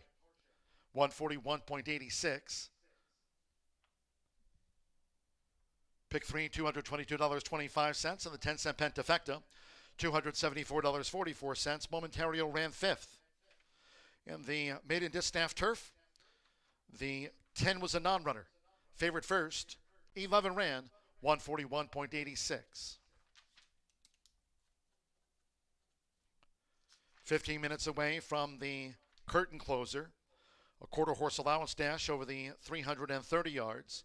Fast track, very little wind. Scratch number 3, Our Love Interest. Scratch the number 3, Exacta, Trifecta, Superfecta, the 10-cent quarter horse Pentafecta. Do it 618.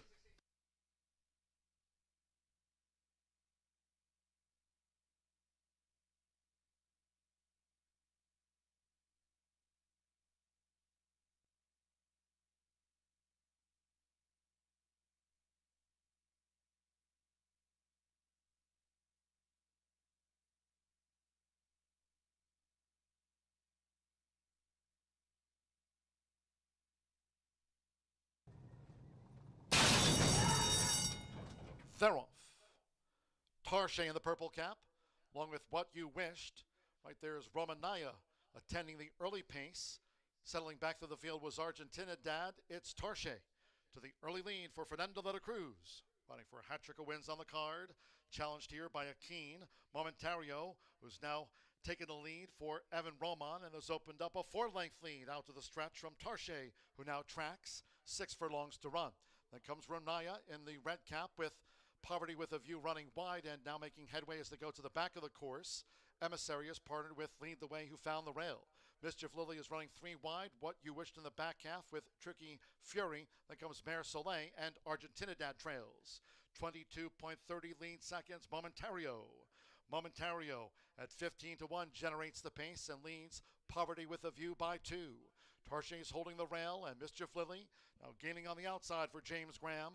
They're racing a joint third. Tarshay's now 4th as Mischief Lily's going for a bit outside rivals. As they enter the far turn, then comes Lead the Way with Emissary. Dropping back Romanaya. Tricky Fury on the far outside Mare Soleil. What You Wished is dropped back once under pressure. The trail remains Argentina Dad.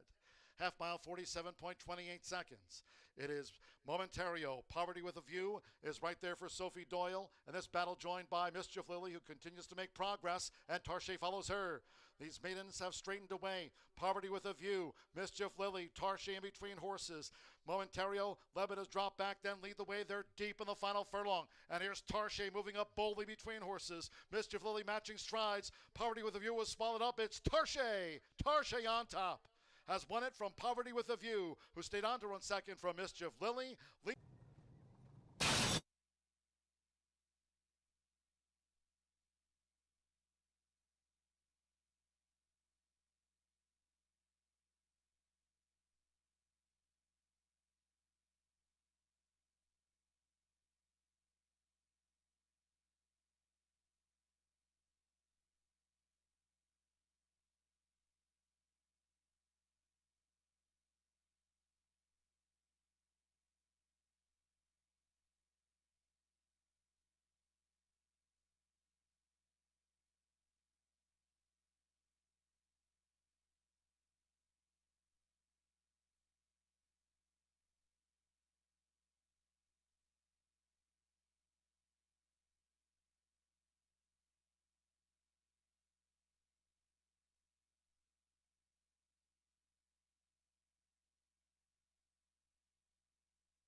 Well, back in action today after a very entertaining and successful edition of Indiana Derby Day. Oh, great effort from the horsemen, the entire team at Horseshoe Indy, and of course Mother Nature, who gave such a great, glorious sunny afternoon. You really can't ask for anything more than great weather on your marquee racing day. It's a total treat that way. All right, well, we have a good race today. It's a 19,500 allowance for registered Indiana-bred quarter horses. These are 3 and up. Just one scratch, number 3, Our Love Interest. And I think a pretty competitive field to go 330 yards this afternoon. So I'm going to go to the paddock, and I'm going to start with the rail horse, and that's number 1, Stone Cold Concept, trained by leading quarter horse conditioner, and that's Tim Eggleston. This horse is going in the right direction. Had you've got to sometimes forgive what they faced in the last race, and he faced an unbelievably tough field in the $89,000 Born Runner Classic. Oh, it was unbelievable. Not Your Secret ran a huge race and won the race with a 105 speed index. That's almost unmatchable. So for Stone Cold Concept to go ahead and at least compete at that level is pretty good. I personally think he's a son of Brimstone. He's had some good experience. I think just the drop to the allowance level from running against tough stakes company, I think that's going to do it for him. Of course, added point would be the rider Eduardo Diaz, who's currently our leading quarter horse rider in the meet with 12 wins already. So that's my top duo. Let's go next to number 2, and that's Special Bad Habit, who's going to make his 23rd lifetime start for conditioner Ron Raper. This is a 4-year-old son of Habit's Secret. We've certainly seen his success so far this meet. Just 1 win in all of those 23 starts, but 8 in the money on the board placings, which I think is pretty good. And he's always been most recently in the allowance ranks, so it's not like he's stepping up for the first time. He's experienced. Ron Raper, an excellent veteran trainer, currently 49% in the money. He's going to give a leg up to Francisco Quintero, who rode the gelding to his 3rd place finish here on June 16th. So it's nice to see a good rider, have the return call on a horse that ran well for him. All right, next for me is going to be number 6, La Spirit Moves Me. Now, this horse has progressed pretty darn well for trainer Jessie Vasquez, breaking her maiden convincingly on June 12th. This is a daughter of Apolitical Spirit. She hit the board previously in her races prior to the maiden breaking score.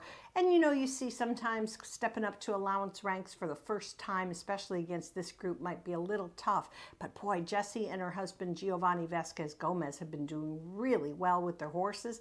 And I just wouldn't take this filly out of the mix, to tell you the truth. All right, I'm going to round out my top 4 with number 4, F.E. Houdini. 15-1 in the morning line, but don't let that stop you because it's the son of Escondido Beach. Fared well in the allowance level for trainer and rider German Rodriguez. We're all very high on him these days for his hard work and his skill with his horses. He just got his trainer license this year and has been doing remarkably well. This horse is going to use a flipping halter, might help a little bit because a few little scrambles and mishaps out of the gate, and so hopefully he will get a better start and has every reason to be in the mix with this group. We'll send another shout out to German because he's got the fastest qualifier. He's a Hawkeye who's going to race in the Heartland Futurity. That's one of 4 stakes coming up on our next all quarter horse day, which will be Saturday, July 19th. All right, if you're interested in playing the quarter horse Pentafecta, we love that, and our players love it too. Might want to consider number 8, HF Let It Go. Natasha Perez and her go-to rider Diego Bocanegra team up with this Jess Zuman filly. It looks like she's got potential, and you never want to count Natasha out. So that's it for today. We'll be back tomorrow. And all this weekend, we'll be talking a lot more about our upcoming all quarter horse day at Horseshoe Indianapolis.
The horses stepping onto the track now for the 9th and final. Closing the card with this quarter horse dash over the 330 yards, a field of 7. Number 3, Our Love Interest has been scratched. Scratched the number 3. Exacta Trifecta Superfecta on the 10-cent quarter horse Pentafecta.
The horses have reached the starting gate.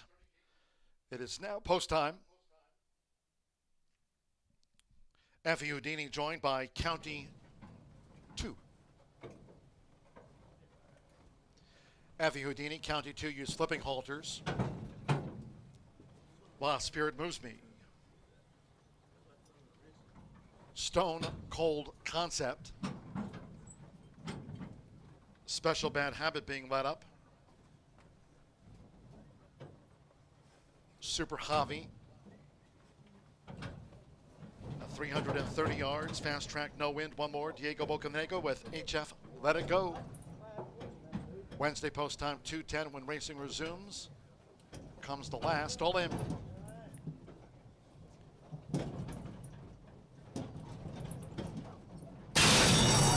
Off in the Tuesday finale, County 2 bobbled. Fast starts for Stone Cold Concept with Special Bad Habit, Effie Houdini. Here comes Super Javi, but lugging in past the 220. What about County 2? Lost Spirit moves me and HF Let It Go. It's Stone Cold Concept. Stone Cold Concept has won it from Super Javi in a photo with Special Bad Habit.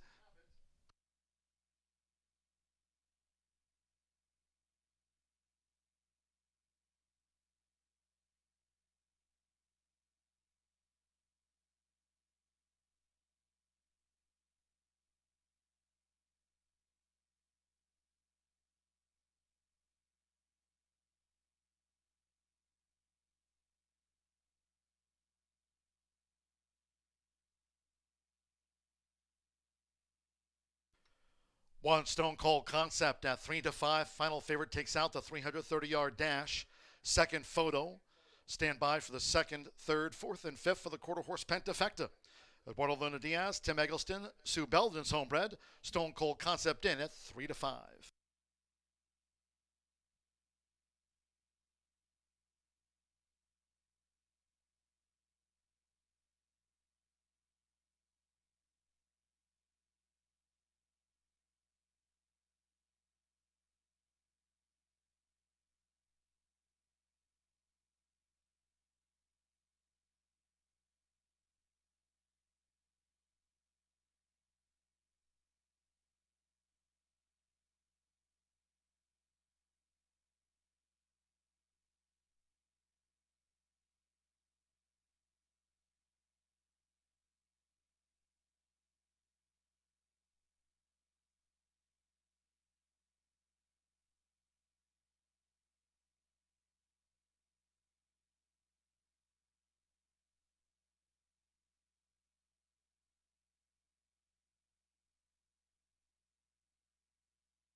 Result of the place photograph.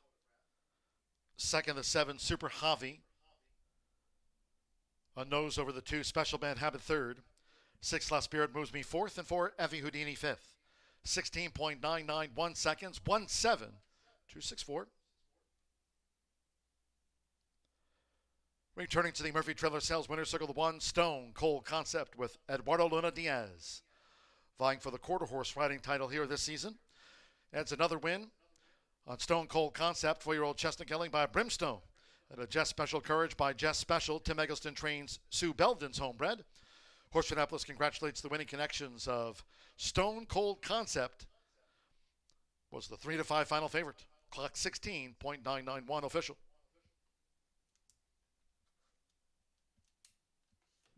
Final results in 1-7 exacta, $14.60. 50-cent pick 3, $90 even. The 10-cent quarter horse Pentafecta, $24.70. 50-cent trifecta, $172, $15. 3-1 late double, $21.60. 10-cent superfecta, $172, $69.22. 16.991 seconds. Fast track, and there was really no win to speak of. That concludes our live racing program for today. We thank all that joined us here at the races to start off a new live racing week here at Horseshoe Indianapolis. Next live race card on Wednesday. In fact, tomorrow and Thursday cards from 2:10 p.m. Eastern. Hope you can join us here Saturday evening. Love racing here Saturday night from 5:10 p.m. Eastern. But until next time, for all of us here at Horseshoe Indianapolis, it's been my pleasure today from the broadcast booth. Track announcer John G. Dooley saying good night.